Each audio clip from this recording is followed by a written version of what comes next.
Hi ಎಲ್ಲರಿಗೂ ನಿರಾಳ ಸುಂದರಿ ಕಥೆಯ ಎರಡನೇ ಭಾಗ ಇಲ್ಲಿ ಮುಂದುವರಿಯುತ್ತೆ. ಒಂದನೇ ಭಾಗವನ್ನ ಈಗಾಗ್ಲೇ ಅಪ್ಲೋಡ್ ಮಾಡಿದ್ದೇವೆ.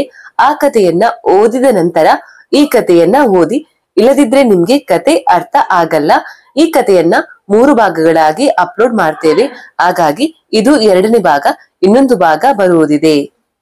ಹಾಗಾದ್ರೆ ಕಥೆಯನ್ನ ಶುರು ಮಾಡುವ. ಆದ್ರೆ ರಾಜಿಯ ತಲೆಯಲ್ಲಿ ಈಗಲೂ ಉತ್ತರಿಸಲಾಗದ ಪ್ರಶ್ನೆಗಳಿದ್ದವು. ಫೋಟೋ ಇಟ್ಟದ್ದು ಆದಿ ಹಾಗೂ ನಿರುತ್ತರ. ಆದ್ರೆ ಥಿಯೇಟರ್ ಅಲ್ಲಿದ್ದ ಆ ಮುದುಕ ಯಾರು? ವಿವೇಕ್ ಮನೆಗೆ ಬಂದಿದ್ನ?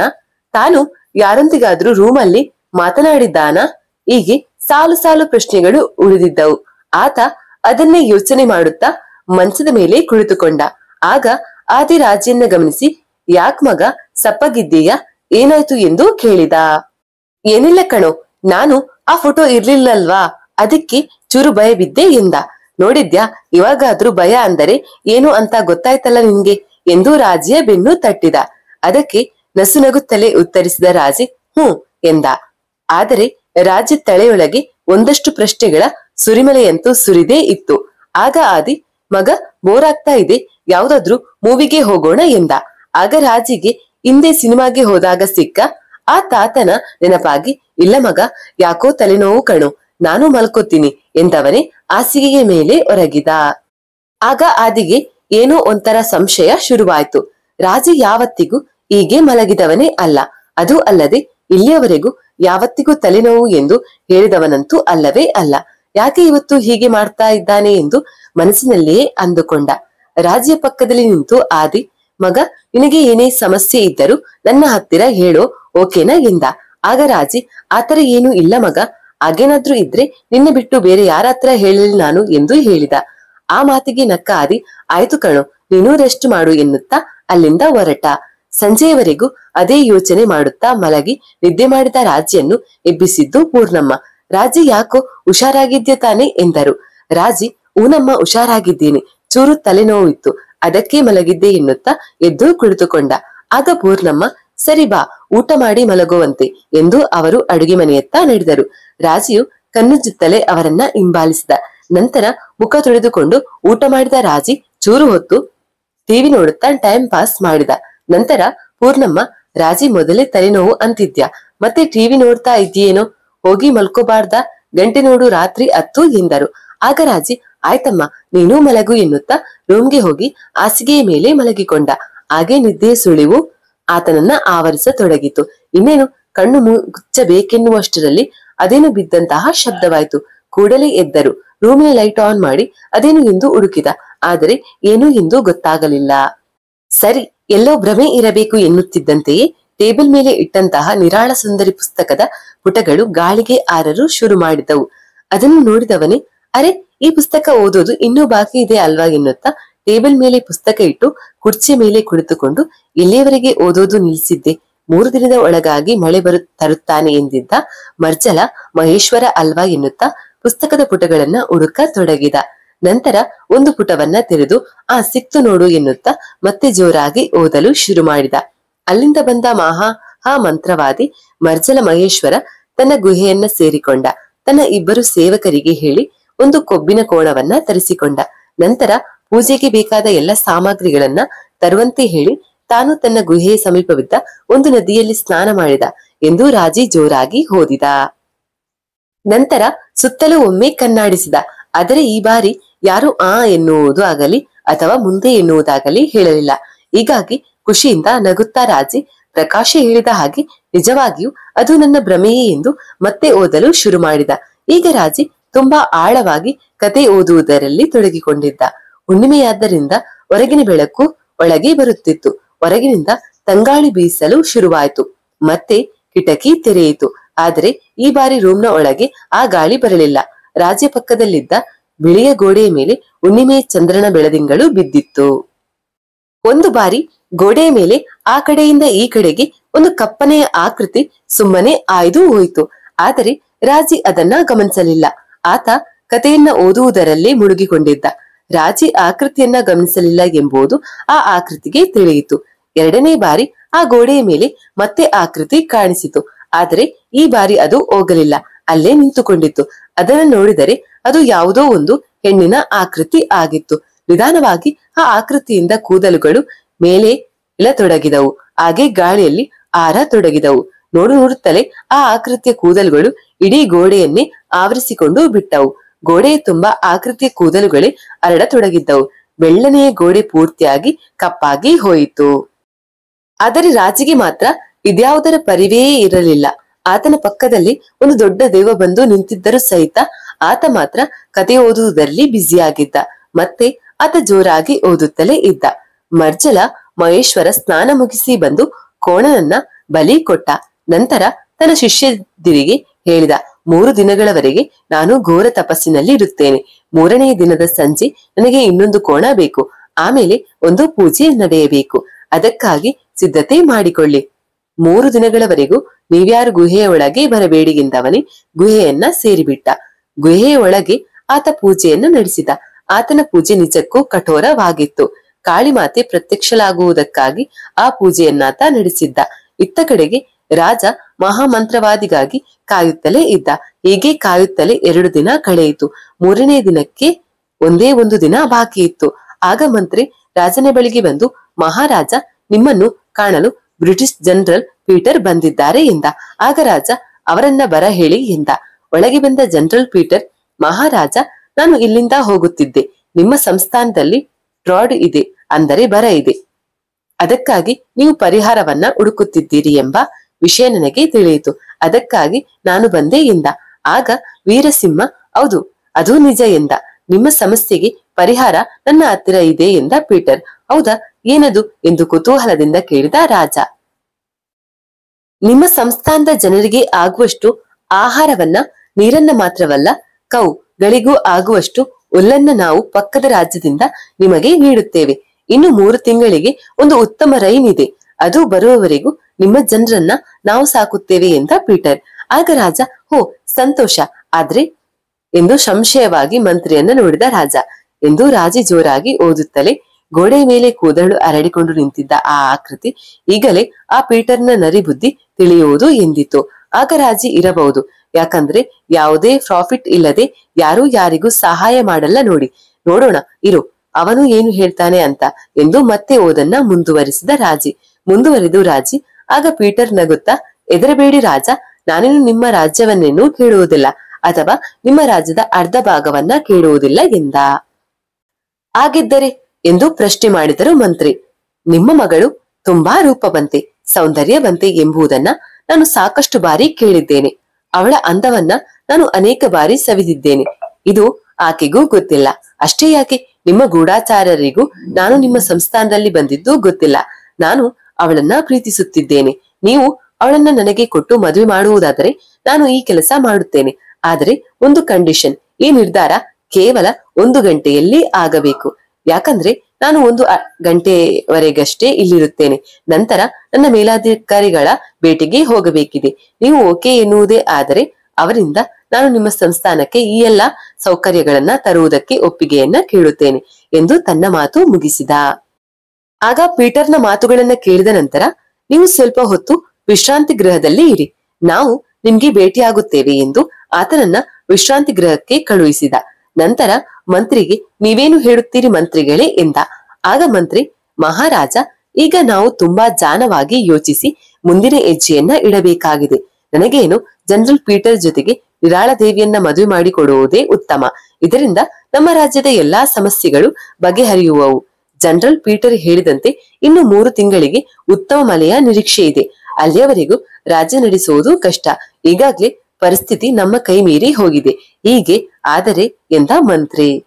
ಆಗ ರಾಜ, ನನ್ಗೂ ಬೇರೆ ದಾರಿ ತೋಚುತ್ತಿಲ್ಲ ಮಂತ್ರಿಗಳೇ, ಆದ್ರೆ ಆ ಸ್ವಾಮಿ ಎಂದ. ಮಹಾರಾಜ, ಆ ಸ್ವಾಮಿ ಯಾರೋ ಏನು ಒಂದೂ ತಿಳಿಯದು. ಆತನಿಂದ ಮಳೆ ಬರುವುದು ಎಂದು ನಂಬುವುದು ಹೇಗೆ? ಒಂದು ವೇಳೆ ಆತನಿಂದಾಗಿ ಮಳೆ ಬಂತೆಂದುಕೊಳ್ಳಿ, ಅಬ್ಬಬ್ಬ ಎಂದರೆ ಆತ ಕೇಳುವುದು ಒಂದಷ್ಟು ಜಾಗ, ಅದು ತನ್ನ ಆಶ್ರಮಕ್ಕೆ, ಇಲ್ಲವೆಂದರೆ ಒಂದಷ್ಟು ಹಣ, ಅದು ದೇವರ ಮಂದಿರ ನಿರ್ಮಾಣಕ್ಕೆ. ಅದನ್ನು ನಾವೇ ಮಾಡಿಸಿದರಾಯ್ತು ಎಂದ. ಆಗ ರಾಜ, ಅದು ಹಾಗಲ್ಲ ಎಂದು ರಾಗ ಹೇಳುತ್ತಿರುವಾಗ ಮಂತ್ರಿ, ಮಹಾರಾಜ, ನೀವು ಒಪ್ಪಿಗೆ ಕೊಡದಿದ್ದರೆ ನಮ್ಮ ಸಂಸ್ಥಾನದ ಜನರ ಗತಿ ಅಧೋಗತಿ ಎಂದ. ಆಗ ರಾಜ, ಆಯ್ತು ಮಂತ್ರಿಗಳೇ, ಆದರೆ ನಿರಾಳ ದೇವಿಯನ್ನ ಕೇಳದೆ ಈ ನಿರ್ಧಾರ ತೆಗೆದುಕೊಳ್ಳುವುದಕ್ಕೆ ನನಗೇಕೋ ಮನಸ್ಸು ಒಪ್ಪುತ್ತಿಲ್ಲ. ಹೀಗಾಗಿ ಈ ವಿಷಯವನ್ನ ಅವಳ ಮುಂದೆ ಇಡೋಣ. ಅವಳ ನಿರ್ಧಾರವೇ ಕೊನೆಯ ನಿರ್ಧಾರ ಎನ್ನುತ್ತಾ ನಿರಾಳಾದೇವಿ ಹಾಗೂ ಮಹಾರಾಣಿಯನ್ನ ಕರೆಸಿದ ರಾಜ. ಸಂಪೂರ್ಣ ವಿಷಯವನ್ನ ನಿರಾಳಾದೇವಿ ಎದುರುಗಡೆ ತೆರೆದಿಟ್ಟ. ಆಕೆ ಕೊಂಚ ಹೊತ್ತು ಯೋಚಿಸಿದಳು. ಕೊನೆಗೆ ತನ್ನ ಜೀವಕ್ಕಿಂತಲೂ ಜನರ ಜೀವವೇ ಮೇಲೆಂದು ನಿರ್ಧರಿಸಿದಳು. ಆದರೆ ತನ್ನ ನಿರ್ಣಯವನ್ನ ಆ ಜನರಲ್ ಪೀಟರ್ ಎದುರುಗಡೆಗೆ ತಿಳಿಸುವೆ ಎಂದು ಹೇಳಿದಳು. ನಂತರ ರಾಜ, ಮಂತ್ರಿ, ನಿರಾಳಾದೇವಿ ಹಾಗೂ ಮಹಾರಾಣಿ ಜನರಲ್ ಪೀಟರ್ ಎದುರುಗಡೆ ನಿಂತರು.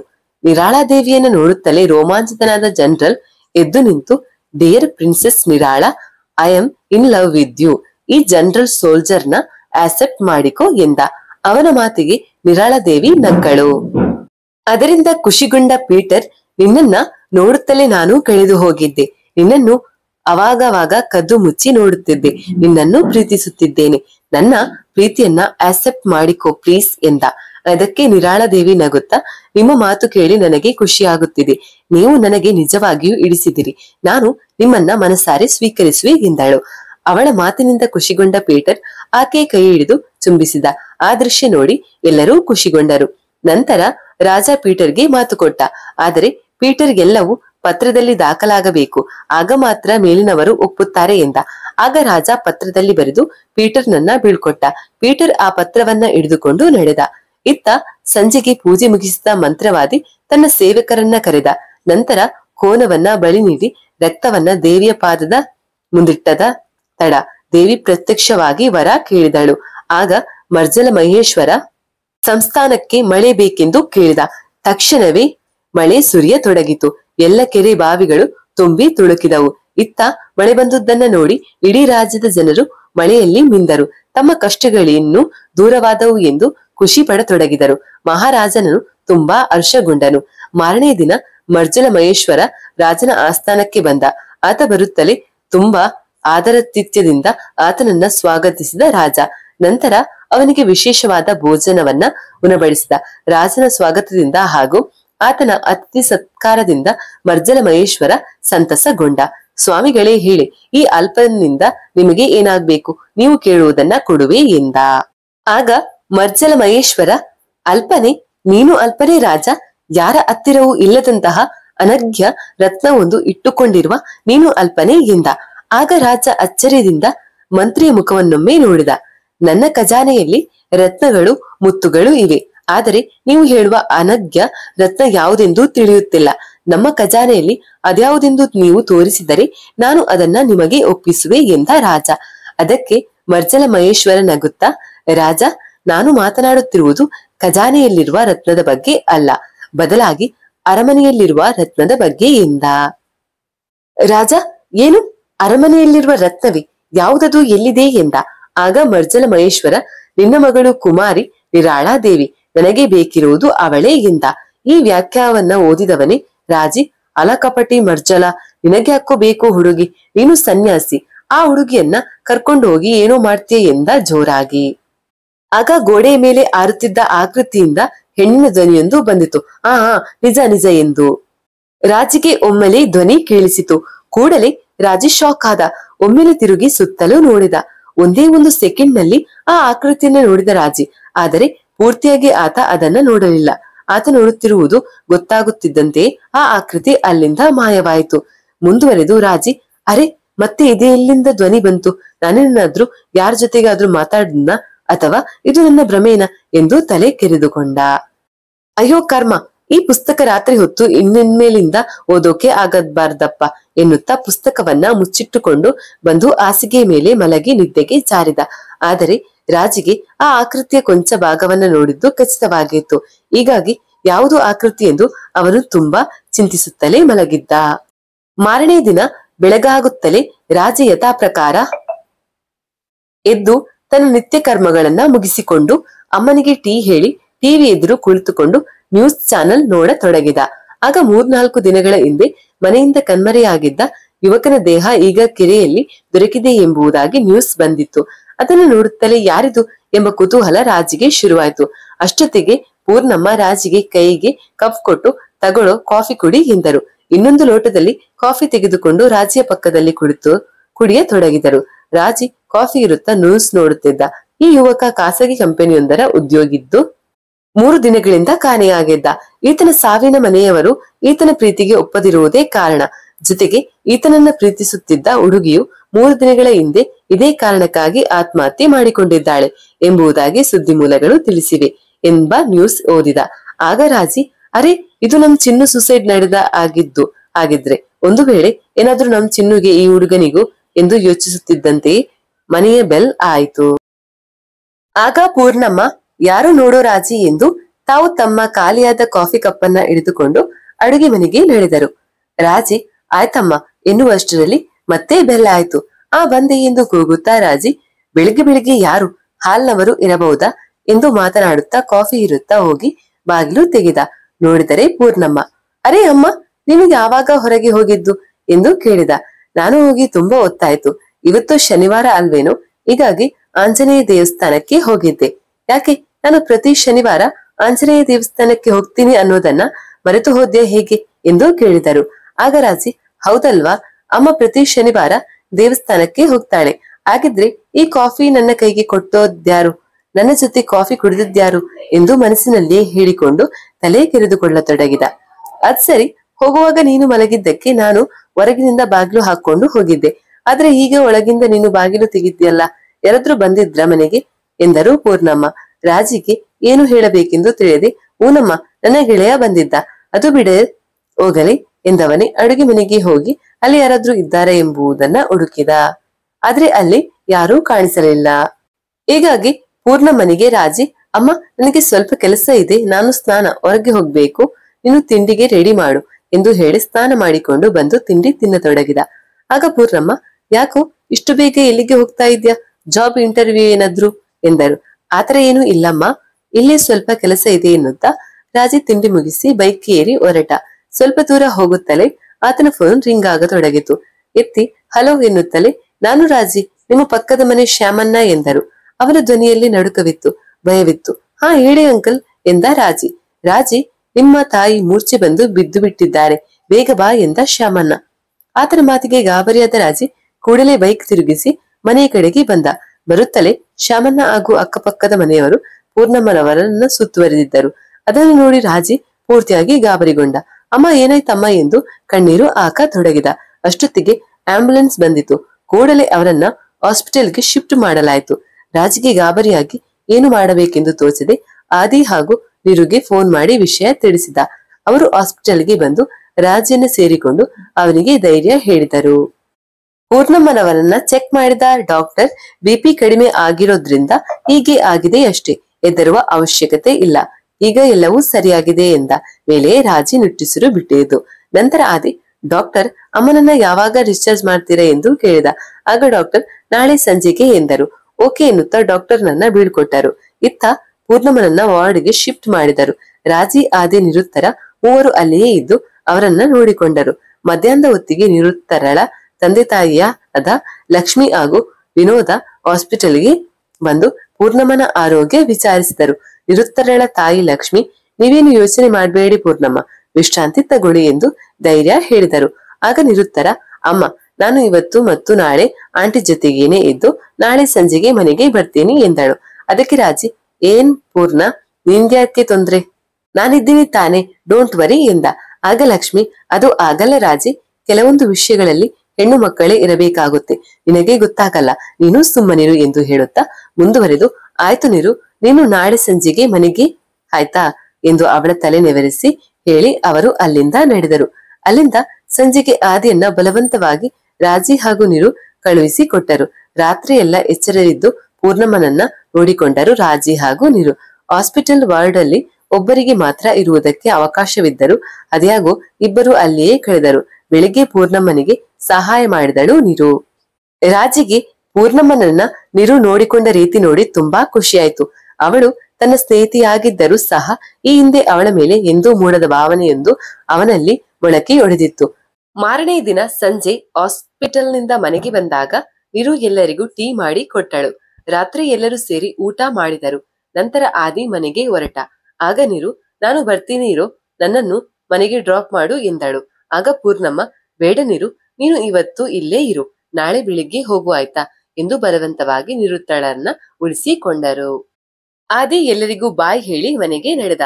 ನಂತರ ಪೂರ್ಣಮ್ಮ, ನಾನು ಮಲಗ್ತೀನಿ, ನೀರು ಬಾಮ್ಮ, ನೀನು ನನ್ನ ಜೊತೆ ಮಲಗು ಎಂದರು. ಆಗ ನೀರು, ಆ ಆಂಟಿ, ಆದರೆ ನನಗೆ ಊಟ ಮಾಡಿದ ಮೇಲೆ ಚೂರ್ ವಾಕ್ ಮಾಡಿ ಅಭ್ಯಾಸ, ಟೆರೆಸ್ ಮೇಲೆ ವಾಕ್ ಮಾಡಿ ಆಮೇಲೆ ಬರ್ತೇನೆ, ನೀವು ಟ್ಯಾಬ್ಲೆಟ್ಸ್ ತಗೊಳ್ಳಿ ಎನ್ನುತ್ತಾ ಟ್ಯಾಬ್ಲೆಟ್ ಪೂರ್ಣಮ್ಮನ ಕೈಗೆ ಇತ್ತಾಳು. ಆಯ್ತಮ್ಮ ಎನ್ನುತ್ತಾ ಪೂರ್ಣಮ್ಮ ಟ್ಯಾಬ್ಲೆಟ್ ತೆಗೆದುಕೊಂಡು ರೂಮ್ಗೆ ನಡೆದರು. ನಂತರ ನಿರುತ್ತರ ಹಾಗೂ ರಾಜಿ ಇಬ್ಬರು ಟೆರೆಸ್ ಮೇಲೆ ಹೋಗಿ ವಾಕ್ ಮಾಡುತ್ತಾ ಮಾತನಾಡತೊಡಗಿದರು. ನೀನು ಅಮ್ಮನ್ನ ತುಂಬಾ ಚೆನ್ನಾಗಿ ನೋಡ್ಕೋತೀಯ ಕಣೆ ಎಂದ. ಅದು ನನ್ನ ಕರ್ತವ್ಯ ಕಣೋ ಎಂದಳು ನೀರು. ಆಗ ರಾಜಿ, ಯಾಕೋ ಗೊತ್ತಿಲ್ಲ ನೀರು, ನಿನ್ನನ್ನ ನಾನು ಅಪ್ಕೊಂಡು ಒಂದು ಥ್ಯಾಂಕ್ಸ್ ಹೇಳ್ಬೇಕು ಅನಿಸ್ತಿದೆ ಕಣೆ ಎಂದ. ಆಗ ನಗುತ್ತಾ ನೀರು ಹೋಗಿ ರಾಜಿಯನ್ನ ತಬ್ಬಿಕೊಂಡಳು. ಕೊಂಚ ಹೊತ್ತು ಇಬ್ಬರು ತಂಬಿಕೊಂಡೇ ಇದ್ದರು. ಆಗ ರಾಜಿ, ನೀರು ಒಂದು ಮಾತು ಹೇಳ್ತೀನಿ, ಡೋಂಟ್ ಮೈಂಡ್ ಎಂದ. ನೀರು, ಹೇಳು ಎಂದಳು. ಆ ಮಾತು ಹೇಳಿದ ಮೇಲೆ ಮುಂದೆ ಏನೇ ಆದರೂ ನೀನು ನನ್ನ ಗೆಳತಿಯಾಗಿ ಇರ್ತೀಯ ತಾನೆ ಎಂದ. ಆಗ ನೀರು ನಗುತ್ತಾ, ಹೂ ಕಣೋ ಲೂಸು ಎಂದಳು. ಆಗ ರಾಜಿ, ಐ ಲವ್ ಯು ನೀರು ಎಂದ. ನೀರು ಏನೊಂದು ಉತ್ತರ ಕೊಡಲಿಲ್ಲ. ಸ್ವಲ್ಪ ಹೊತ್ತು ಇಬ್ಬರು ಹಾಗೆ ತಬ್ಬಿಕೊಂಡೇ ಇದ್ದರು. ಆಗ ನಿಧಾನವಾಗಿ ಗಾಳಿ ಬೀಸತೊಡಗಿತು. ತಂಪನೆ ಗಾಳಿ ಇಡೀ ವಾತಾವರಣದಲ್ಲಿ ತುಂಬಿಕೊಂಡಿತು. ರಾಜಿಯನ್ನ ತಬ್ಬಿಕೊಂಡು ನಿಂತಿದ್ದ ನಿರುತ್ತರರ ಕೂದಲು ನಿಧಾನವಾಗಿ ಮೇಲೇರತೊಡಗಿದವು.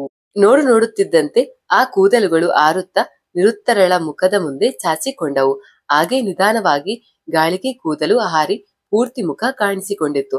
ಅವಳ ಮುಖ ಪೂರ್ತಿಯಾಗಿ ಬೆಳ್ಳಗಾಗಿದೆ, ಒಂದು ರೀತಿಯಾಗಿ ಭಯಂಕರವಾಗಿದೆ. ಬಾಯಿಯಿಂದ ಮೆತ್ತಗೆ ಸ್ವರ ಹೊರಡಿಸಿದ ನಿರುತ್ತರ, ನಿರಾಳ ಎಂದಳು. ಆಕೆ ಮೆತ್ತಗೆ ಹೇಳಿದ್ದಕ್ಕೆ ರಾಜಿಗೆ ಅವಳ ಮಾತು ಕೇಳಿಸಲಿಲ್ಲ.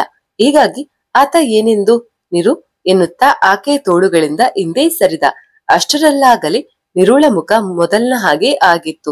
ಆಕೆ ನಿರುತ್ತರ ಆಗಿದ್ದಳು. ಏನು ಇಲ್ಲ ಎನ್ನುತ್ತಾ ಅವರಿಂದ ದೂರ ಸರಿದು ನಿಂತುಕೊಂಡಳು. ಇಬ್ಬರಿಗೂ ಇದೇ ಮೊದಲ ಪ್ರೀತಿಯ ಅನುಭವವಾಗಿತ್ತು. ಹೀಗಾಗಿ ಇಬ್ಬರಲ್ಲೂ ಸಂಕೋಚ ಮೊಳಕೆ ಹೊಡೆದಿತ್ತು. ಅದಕ್ಕಾಗಿ ಇಬ್ಬರು ಹೆಚ್ಚೇನು ಮಾತನಾಡದೆ ಬರೀ ನೋಟದಲ್ಲಿ ಒಬ್ಬರನ್ನೊಬ್ಬರು ನೋಡುತ್ತಾ ತುಸು ನಗುತ್ತಾ ಸಾಕಷ್ಟು ಹೊತ್ತು ಕಾಲ ಕಳೆದರು. ನಂತರ ಇಬ್ಬರು ಮನಸ್ಸಿಲ್ಲದ ಮನಸ್ಸಿನಿಂದ ಬಂದು ಮಲಗಿದರು.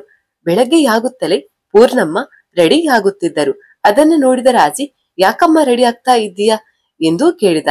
ಆ ಪ್ರಶ್ನೆಗೆ ಪೂರ್ಣಮ್ಮ, ಯಾಕೋ ಗೊತ್ತಿಲ್ಲ ಕಣು, ಕನಸಲ್ಲಿ ಅಮ್ಮನವರು ಬಂದಿದ್ರು, ಬೆಳಿಗ್ಗೆ ಆಗ್ತಾ ಇದ್ದ ಹಾಗೆ ಬಾ ಅಂತ ಹೇಳಿದ್ರು, ಅದಕ್ಕೆ ದೇವಸ್ಥಾನಕ್ಕೆ ಹೋಗ್ತಾ ಇದ್ದೀನಿ, ಇತ್ತು ಅಲ್ಲಿಯೇ ಉಳಿದು ನಾಳೆ ಸಂಜೆ ಹೊತ್ತಿಗೆ ಬಂದು ಬಿಡ್ತೀನಿ ಎಂದರು. ಆಗ ರಾಜಿ, ಅಲ್ಲಮ್ಮ, ಇವಾಗ ತಾನೇ ನೀನು ಹಾಸ್ಪಿಟಲ್ ನಿಂದ ಬಂದಿದ್ಯಾ, ಒಂದೆರಡು ದಿನ ಆಗ್ಲಿ, ಆಮೇಲೆ ಹೋದ್ರೆ ಆಗಲ್ವಾ ಎಂದ. ಆಗ ಪೂರ್ಣಮ್ಮ, ಅದು ಆಗಲ್ಲ ರಾಜಿ, ಅಮ್ಮನವರು ಕನಸಲ್ಲಿ ಬಂದಿದ್ರು ಅಂದ್ರೆ ಏನೋ ಕಾರಣ ಇದ್ದೇ ಇರುತ್ತೆ.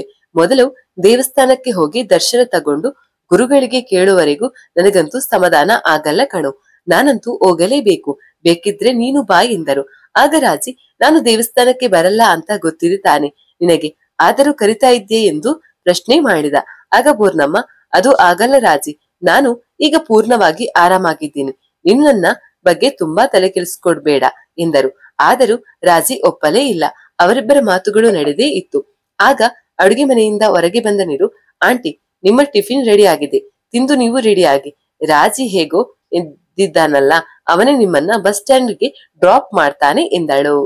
ಆಗ ರಾಜಿ, ಏನ್ ನೀರು ನೀನು, ಅಮ್ಮಂಗೆ ಮೊದ್ಲೇ ಹುಷಾರಿಲ್ಲ, ಅಂತದ್ರಲ್ಲಿ ಅವರನ್ನ ಅಷ್ಟು ದೂರ ಒಬ್ಬರನ್ನೇ ಹೇಗೆ ಕಳಿಸೋದು, ನೀನು ಅವರಿಗೆ ಹೋಗೋದು ಬೇಡ ಅಂತೀಯ ಅಂದ್ರೆ ಏನ್ ನೀನು ಎಂದು ನೀರುಗೆ ಜೋರು ಮಾಡಿದ.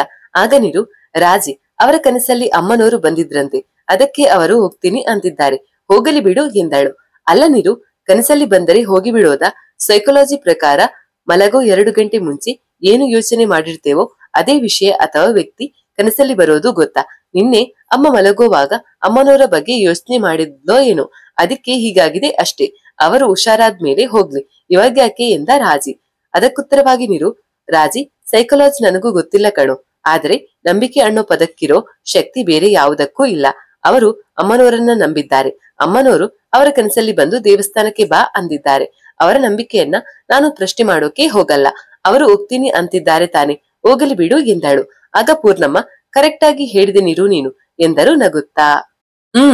ಎಲ್ಲಾನು ನೀವೇ ಡಿಸೈಡ್ ಮಾಡ್ಕೊಂಡ್ರಲ್ಲ, ನಂದೇನು, ರೆಡಿ ಆಗಮ್ಮ, ನಾನು ಸ್ನಾನ ಮುಗಿಸಿ ಬಂದು ನಿನ್ನನ್ನ ಬಸ್ ಸ್ಟ್ಯಾಂಡ್ಗೆ ಬಿಡ್ತೀನಿ ಎಂದು ರಾಜಿ ಸ್ನಾನಕ್ಕೆ ನಡೆದ. ಇತ್ತ ನೀರು ಹಾಗೂ ಪೂರ್ಣಮ್ಮ ನಗುತ್ತಾ ತಿಂಡಿ ತಿನ್ನತೊಡಗಿದರು. ರಾಜಿ ಸ್ನಾನ ಮಾಡಿ ತಿಂಡಿ ತಿಂದು ಪೂರ್ಣಮ್ಮನನ್ನ ಬಸ್ ಸ್ಟ್ಯಾಂಡ್ಗೆ ಬಿಟ್ಟು ಬಂದ. ಮನೆಗೆ ಬರುತ್ತಲೇ ನಿರು ರಾಜಿಗಾಗಿ ಕಾಯುತ್ತಿದ್ದಳು. ಇಷ್ಟು ದಿನ ಕೇವಲ ಸ್ನೇಹದಲ್ಲೇ ಇದ್ದ ಪ್ರೀತಿ ಈಗ ಪ್ರೀತಿ ಎಂಬ ಅಣೆಪಟ್ಟಿಯೊಂದಿಗೆ ಅವರ ಮುಂದಿತ್ತು. ಹೀಗಾಗಿ ಅವರಿಬ್ಬರು ತುಂಬಾ ಆತ್ಮೀಯ ಕ್ಷಣಗಳನ್ನ ಮನೆಯಲ್ಲಿ ಕಳೆದರು. ಇಡೀ ಲೋಕದ ಜಂಜಾಟಗಳನ್ನೇ ಮರೆತ ಇಬ್ಬರು ಪ್ರಣಯ ಪಕ್ಷಿಗಳಾಗಿ ಆರತೊಡಗಿದರು. ಹೀಗಿರುವಾಗ ಒಮ್ಮೆಲೆ ನೀರು, ರಾಜಿ ಇವತ್ತು ಆದಿಯ ಬರ್ತ್ಡೇ ಅಲ್ವಾ ಎಂದಳು. ಆಗ ರಾಜಿ, ಓ ಶಿಟ್, ಹೌದು ನೀರು, ಮರೆತೇ ಹೋಗಿದ್ದೆ ನಾನು ಎನ್ನುತ್ತಾ ಆದಿಗೆ ಕಾಲ್ ಮಾಡಿ ಮನೆಗೆ ಬರಲು ಹೇಳಿದ. ಆದಿ ಬರುವಷ್ಟರಲ್ಲಿ ಇಡೀ ಮನೆಯನ್ನು ಅವನ ಹುಟ್ಟು ಹಬ್ಬವನ್ನ ಆಚರಿಸುವುದಕ್ಕಾಗಿ ಸಿಂಗಾರಗೊಳಿಸಿದರು. ರಾಜಿ ಅಂಗಡಿಯಿಂದ ಕೇಕ್ ತೆಗೆದುಕೊಂಡು ಬಂದು ಆದಿಗಾಗಿ ಕಾಯತೊಡಗಿದ. ಆದಿ ಬಂದಾಗ ಆತನಿಗಾಗಿ ತಯಾರು ಮಾಡಿದ ಎಲ್ಲಾ ಸಿಂಗಾರವನ್ನ ನೋಡಿ ತುಂಬಾ ಖುಷಿಪಟ್ಟ. ಥ್ಯಾಂಕ್ ಯು ಮಗ, ನನ್ಗೋಸ್ಕರ ನೀವಿಬ್ಬರು ಇಷ್ಟೊಂದೆಲ್ಲ ಮಾಡಿದ್ದೀರಾ, ಥ್ಯಾಂಕ್ ಯು ಎಂದು ರಾಜಿಯನ್ನು ತಬ್ಬಿಕೊಂಡ. ಆಗ ರಾಜಿ, ನೀನು ನಮ್ಮ ಗೆಳೆಯ ಕಣು, ನಿನಗೋಸ್ಕರ ಇಷ್ಟು ಮಾಡದೆ ಇದ್ದರೆ ಹೇಗೋ ಎಂದು ಮುಂದುವರೆದು, ಮಗ ಬಾ ಕೇಕ್ ಕಟ್ ಮಾಡು ಎನ್ನುತ್ತಿದ್ದಂತೆ ಆದಿ ಕೇಕ್ ಕಟ್ ಮಾಡಿದ. ನಂತರ ಮೂವರು ಒಬ್ಬರಿಗೊಬ್ಬರು ಕೇಕ್ ತಿನ್ನಿಸಿ ಸಂಭ್ರಮಿಸಿದರು. ನಂತರ ಸಿನಿಮಾಗೆ ಹೋಗಿ ಸಾಕಷ್ಟು ಎಂಜಾಯ್ ಮಾಡಿದರು. ಆಗ ಆದಿ, ಮಗ ಇವತ್ತು ಪಾರ್ಟಿ ನಾನ್ ಕೊಡ್ತೇನೆ, ಬನ್ನಿ ಯಾವ್ದಾದ್ರು ಹೋಟೆಲ್ಗೆ ಹೋಗೋಣ ಎಂದಾಗ, ನೀನು ಹೋಟೆಲ್ ಏನು ಬೇಡ, ನಾನೇ ಅಡುಗೆ ಮಾಡ್ತೀನಿ, ನೀವು ಬರೀ ಐಟಮ್ ತಂದ್ರೆ ಕೊಟ್ರೆ ಸಾಕು ಎಂದಳು. ಆಗ ರಾಜಿ, ಸರಿ ಹಾಗಿದ್ರೆ ಮನೇಲಿ ಅಮ್ಮ ಹೇಗಿದ್ರು ಇಲ್ಲ, ನಮ್ಮ ಮನೇಲೆ ಅಡುಗೆ ಮಾಡೋಣ ಎಂದಾಗ ಇಬ್ಬರು ಒಪ್ಪಿದರು. ನಂತರ ಮನೆಗೆ ಹೋಗಿ ಮೂವರು ಕುಳಿತುಕೊಂಡು ಒಂದು ದೊಡ್ಡ ಐಟಮ್ನ ಪಟ್ಟಿಯನ್ನೇ ಮಾಡಿದರು. ಆಮೇಲೆ ನೀರು ಅಡುಗೆಗೆ ಬೇಕಾಗಿರುವ ತರಕಾರಿಗಳ ಹೆಚ್ಚುವುದರಲ್ಲಿ ಬ್ಯುಸಿ ಆದ್ರೆ ರಾಜಿ ಹಾಗೂ ಆದಿ ಇಬ್ಬರು ಸೇರಿ ಅಡುಗೆಗೆ ಬೇಕಾದ ಎಲ್ಲ ಸಾಮಾನುಗಳನ್ನ ತಂದು ಕೊಟ್ಟರು. ಅಡುಗೆ ಸಿದ್ಧವಾಗತೊಡಗಿತು. ಆ ಕಡೆಗೆ ಪೂರ್ಣಮ್ಮ ಅಮ್ಮನವರ ದರ್ಶನಕ್ಕೆ ಹೋಗಿ ದೇವಸ್ಥಾನವನ್ನ ಪ್ರವೇಶಿಸಿ ಅಮ್ಮನವರ ದರ್ಶನ ಪಡೆದರು. ನಂತರ ಗುರುಗಳಿಗೆ ಭೇಟಿಯಾಗಬೇಕೆಂದು ಅವರ ಮಠಕ್ಕೆ ಹೋದರು. ಆಗ ಗುರುಗಳು ಒಳಗೆ ಪೂಜೆಯನ್ನ ಮಾಡುತ್ತಿದ್ದಾರೆ. ತಾವು ಸ್ವಲ್ಪ ಹೊತ್ತು ಕುಳಿತುಕೊಳ್ಳಿ ಎಂದು ಗುರುಗಳ ಶಿಷ್ಯರಿಂದ ಪೂರ್ಣಮ್ಮಗೆ ಹೇಳಿದ್ದಕ್ಕೆ ಅವರು ಗುರುಗಳಿಗೆ ಕಾಯುತ್ತಾ ಕುಳಿತುಕೊಂಡರು. ಇತ್ತ ಕಡೆಗೆ ರಾಜಿ, ಆದಿ ಹಾಗೂ ನೀರು ಮೂವರು ಸೇರಿ ರುಚಿಯಾದ ಅಡುಗೆ ಮಾಡಿದರು. ಅಡುಗೆ ಸಿದ್ಧವಾದ ನಂತರ ಮೂವರು ಕುಳಿತುಕೊಂಡು ಬಾಯಿ ಚಪ್ಪರಿಸುತ್ತಾ ತಿನ್ನತೊಡಗಿದರು. ಇಷ್ಟೆಲ್ಲಾ ಆಗೋ ಹೊತ್ತಿಗೆ ಸಂಜೆಯಾಗಿ ಹೋಗಿತ್ತು. ನಂತರ ರಾಜಿ ಆದಿಗೆ, ಮಗ ಇವತ್ತು ನೀನು ನನ್ನ ಮೇಲೆ ಇದ್ದು ಬಿಡೋ, ಹೇಗಿದ್ರು ಅಮ್ಮ ಇಲ್ಲ, ನಾನು ಒಬ್ಬನೇ ಇಡ್ತೀನಿ ಎಂದ. ಆಗ ಆದಿ, ಆಯ್ತು ಮಗ ಎನ್ನುತ್ತಾ ರಾಜಿಯನ್ನು ಪಕ್ಕಕ್ಕೆ ಕರೆದು, ನೀರು ಮನೆಗೆ ಹೋಗ್ತಾಳೆ ತಾನೆ, ಅವಳು ಹೋದ್ರೆ ನಾವು ರಾತ್ರಿ ಸ್ವಲ್ಪ ಎನ್ನುತ್ತಿದ್ದಂತೆ ಗಂಟಲು ಸರಿಪಡಿಸಿಕೊಂಡ ನೀರು, ಲೋ ಏನ್ರು ನಿಮ್ದು, ಏನು ರಾತ್ರಿ ಎಣ್ಣೆ ಪಾರ್ಟಿ ಮಾಡ್ಬೇಕು ಅಂತ ಪ್ಲಾನ್ ಎಂದಳು. ಆಗ ಆದಿ, ಅದು ಎನ್ನುತ್ತಿದ್ದಂತೆ, ಲೋ ಆದಿ ನಿನ್ನ ಜೊತೆ ಸೇರಿ ನಮ್ ರಾಜಿನೂ ಹಾಳಾಗ್ಬಿಟ್ಟ ಕಣೋ ಎಂದಳು. ಆಗ ಆದಿ, ಹಲೋ ಮೇಡಮ್, ನನ್ಗೆ ಕುಡಿಯೋದನ್ನ ಕಲಿಸಿದ್ದೆ ರಾಜಿ ಗೊತ್ತಾ ಎಂದ. ಆಗ ನೀರು, ಓ ಅವನು ಕಲಿಸಿದ್ನಾ, ನೀನು ಕಲ್ಕೊಂಡೇ ಬಿಟ್ಟೆ, ಏನು ಅವನು ಏನು ಹೇಳಿದ್ರು ಕೇಳಿ ಬಿಡ್ತೀಯಾ ನೀನು, ಸ್ವಂತ ಬುದ್ಧಿ ಅನ್ನೋದೇ ಇಲ್ವಾ ನಿನ್ಗೆ ಎಂದಳು. ಅದಕ್ಕೆ ಆದಿ, ಯಾಕೋ ಕ್ಯಾಸೆಟ್ ಉಲ್ಟಾ ಪ್ಲೇ ಆಗಿದ್ಯಲ್ವಾ, ಯಾಕಮ್ಮ ರಾಜಿ ಪರ ವಹಿಸ್ಕೊಂಡ್ ಮಾತಾಡ್ತಾ ಇದ್ದೆ ಎಂದ. ಆಗ ರಾಜಿ, ಮಗ ನಾನು ನಿನ್ನೆ ನಿರುಗೆ ಪ್ರಪೋಸ್ ಮಾಡ್ದೆ, ಅವಳು ಒಪ್ಕೊಂಡ್ಲು ಕಣೋ ಎಂದ ನಗುತ್ತಾ. ಈ ಮಾತು ಕೇಳಿ ಆದಿ, ಓ ಮೈ ಗಾಡ್, ಎಂತಹ ಸುದ್ದಿ ಹೇಳಿದ್ಯಪ್ಪ, I am so happy for you both ಎನ್ನುತ್ತಾ ಇಬ್ಬರನ್ನ ತಬ್ಬಿಕೊಂಡ. ಇಬ್ಬರು ನಗುತ್ತಾ ಅವನನ್ನ ಆಲಂಗಿಸಿದರು. ಮಗ ರಾಜಿ, ಈ ಮಾತು ಹೇಳಿದ್ಯಲ್ಲ, ಇದಕ್ಕೋಸ್ಕರ ಆದ್ರೂ ಇವತ್ತು ಪಾರ್ಟಿ ಮಾಡ್ಲೇಬೇಕು, ನಾನು ಎಣ್ಣೆ ತರ್ತೀನಿ ಎಂದವನೇ ಎದ್ದು ಬೈಕ್ ಕೀ ತೆಗೆದುಕೊಂಡು ಹೊರಟೇ ಹೋದ. ಆಗ ರಾಜಿ, ಈಗ ಅವನು ಬರೋವರೆಗೆ ಏನ್ ಮಾಡೋದು ನೀರು ಎಂದ. ತಾನೇ ಮುಂದುವರೆದು, ನೀರು ನಾನು ಒಂದು ಇಂಟ್ರೆಸ್ಟಿಂಗ್ ಆಗಿರೋ ಕತೆ ಓದ್ತಾ ಇದ್ದೀನಿ, ನಿರಾಳ ಸುಂದರಿ ಅಂತ ಟೈಟಲ್, ಒಳ್ಳೆ ಸ್ಟೋರಿ ಕಣೆ, ಬಾ ನಿನ್ಗೂ ಹೇಳ್ತೀನಿ ಎಂದವನೇ ಆಕೆ ಕೈ ಹಿಡಿದುಕೊಂಡು ರೂಮ್ಗೆ ಕರೆದುಕೊಂಡು ಹೊರಟ. ಆಗ ನೀರು, ನಾನು ಕಾಫಿ ತರ್ತೀನಿ, ಆಮೇಲೆ ಕತೆ ಕೇಳೋಣ ಎನ್ನುತ್ತಾ ಒಳಗೆ ಹೋಗಿ ಕಾಫಿ ತೆಗೆದುಕೊಂಡು ಬಂದಳು. ಒಂದು ಲೋಟ ರಾಜಿಗೆ ಕೊಟ್ಟು ಇನ್ನೊಂದರಿಂದ ಕಾಫಿ ಈರತೊಡಗಿದಳು. ಆಕೆ ನಿರಾಳ ಸುಂದರಿ ಕತೆ ಎಂದ ಒಂದು ಕ್ಷಣ ಸ್ತಬ್ಧಳಾದಳು. ಆದರೆ ಅವಳ ಮುಖದಲ್ಲಿದ್ದ ಗಂಭೀರತೆಯನ್ನು ರಾಜಿ ಗಮನಿಸಲಿಲ್ಲ. ರೂಮ್ಗೆ ಹೋಗುತ್ತಲೇ ಅವಳಿಗೆ ಮಂಚದ ಮೇಲೆ ಕುಳಿತುಕೊಳ್ಳಲು ಹೇಳಿ ತಾನು ಸ್ಟಡಿ ಚೇರ್ ಮೇಲೆ ಕುಳಿತುಕೊಂಡ, ಕಾಫಿ ಇರುತ್ತಾ. ಆಗ ನಿರಾಳ ರಾಜಿಗೆ ವಿರುದ್ಧವಾಗಿ ಕಿಟಕಿಯ ಕಡೆಗೆ ಮುಖ ಮಾಡಿ ಮಂಚದ ಮೇಲೆ ಕುಳಿತುಕೊಂಡಳು. ಅದನ್ನ ನೋಡಿದ ರಾಜಿ, ಏನಿರು, ಯಾಕ ಆ ಕಡೆ ಮುಖ ಮಾಡಿದ್ಯಾ, ಈ ಕಡೆ ತಿರುಗು ಎಂದ. ಮೊದಲೇ ಕಿಟಕಿಯ ಕಡೆಗೆ ಮುಖ ಮಾಡಿ ಕುಳಿತುಕೊಂಡಿದ್ದ ನೀರು ತುಂಬಾ ಗಂಭೀರವಾಗಿದ್ದಳು. ಮುಖದ ಮೇಲೆ ಯಾವುದೇ ಭಾವನೆಗಳಿಲ್ಲದೆ ತುಂಬಾ ಭಯಂಕರವಾಗಿ ಕಾಣಿಸುತ್ತಿದ್ದಳು.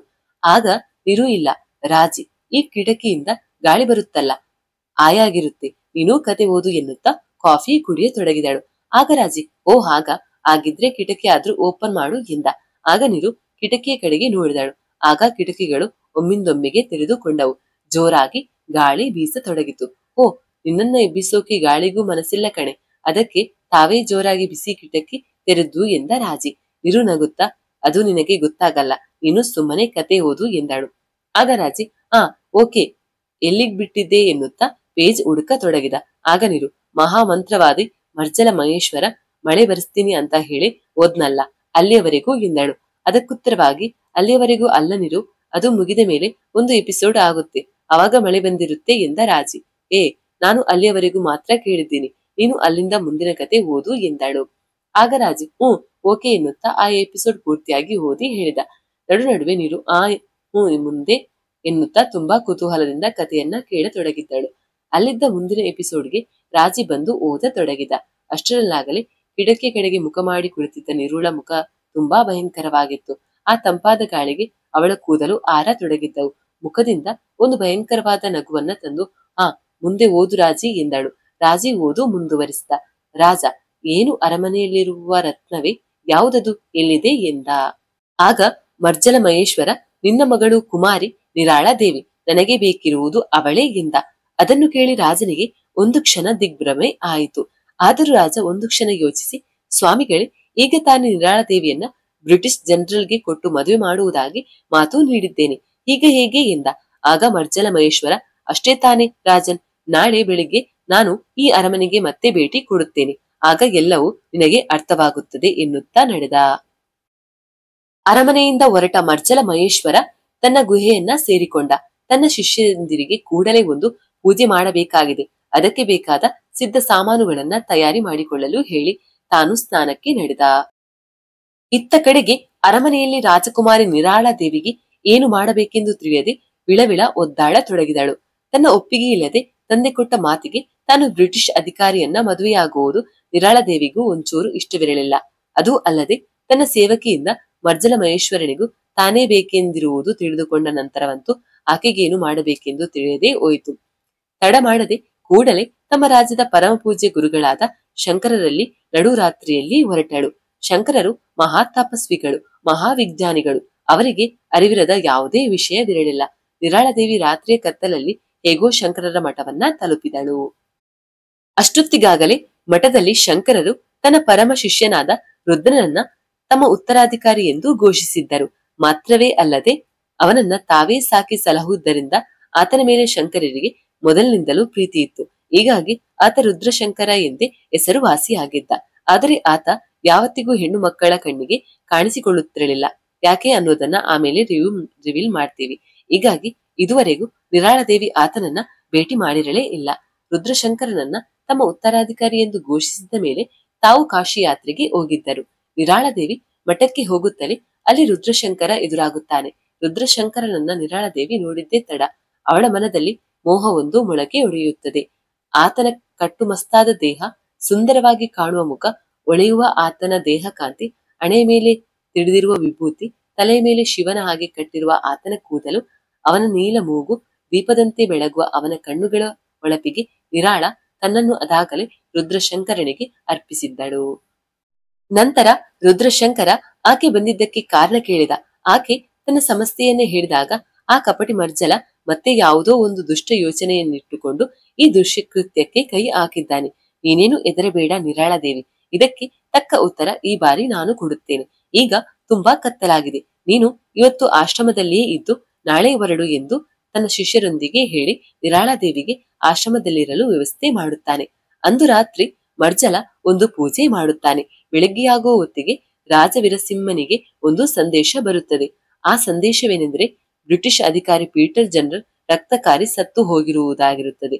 ಅದನ್ನು ಕೇಳಿ ರಾಜನಿಗೆ ಇದು ಮರ್ಜಲನ ಆಟವೇ ಎಂದು ತಿಳಿಯುತ್ತದೆ. ಕೂಡಲೇ ನಿರಾಳಾದೇವಿಗೆ ಈ ವಿಷಯ ತಿಳಿಸಿ ಅವಳನ್ನ ಮರ್ಜಲ ಮಹೇಶ್ವರನ ಜೊತೆಗೆ ಕಳುಹಿಸಲು ಯೋಜನೆ ಸಿದ್ಧಪಡಿಸಬೇಕೆಂದು ನಿರಾಳಾದೇವಿಯನ್ನ ಹುಡುಕುತ್ತಾರೆ. ಆದರೆ ನಿರಾಳಾದೇವಿ ಅರಮನೆಯಲ್ಲಿ ಇರುವುದಿಲ್ಲ. ಹೀಗಾಗಿ ಅವಳ ಶೋಧ ನಡೆಯುತ್ತದೆ. ಮರ್ಜಲನಿಗೆ ನಿರಾಳಾದೇವಿ ಎಲ್ಲಿ ಎಂದು ಕೇಳಿದರೆ ಏನು ಹೇಳಬೇಕು? ಆತ ಕೋಪದಲ್ಲಿ ಅದೇನು ಮಾಡುತ್ತಾನೆಯೋ ಎಂಬ ಯೋಚನೆಯಲ್ಲಿಯೇ ರಾಜ ಕಾಲ ಕಳೆಯುತ್ತಾನೆ. ಇತ್ತ ಬೆಳಿಗ್ಗೆ ಬರುತ್ತೇನೆ ಎಂದಿದ್ದ ಮರ್ಜಲ ಮಹೇಶ್ವರ ಯಥಾಪ್ರಕಾರ ತನ್ನ ಶಿಷ್ಯರೊಂದಿಗೆ ಅರಮನೆಗೆ ಬರುತ್ತಾನೆ. ಬಂದವನೇ ಸುದ್ದಿ ತಿಳಿಯುತ್ತೆ ರಾಜನ್ ಎನ್ನುತ್ತಾನೆ. ಆಗ ರಾಜ ಎದುರುತ್ತಾ, ಹೌದು ಸ್ವಾಮಿಗಳೇ, ಅದು ಜನರಲ್ ಸತ್ತು ಹೋದನಂತೆ ಎನ್ನುತ್ತಾನೆ. ಆಗ ಬಹು ವಿಕೃತ ನಗೆಯೊಂದನ್ನ ಬೀರುತ್ತಾ ಮರ್ಜಲ, ಆತ ಸಾಯಲಿಲ್ಲ ರಾಜನ್, ಸಾಯಿಸಿದ್ದು ನಾನೇ, ನನ್ನ ಮಂತ್ರಶಕ್ತಿಯಿಂದ. ನಿರಾಳಾದೇವಿಯನ್ನ ನನ್ನವಳಾಗಿಸಲು ಆತ ಅಡ್ಡನಾಗಿದ್ದ, ಹೀಗಾಗಿ ಆತನನ್ನ ಎಂದವನೇ ನಗಾಡತೊಡಗಿದ.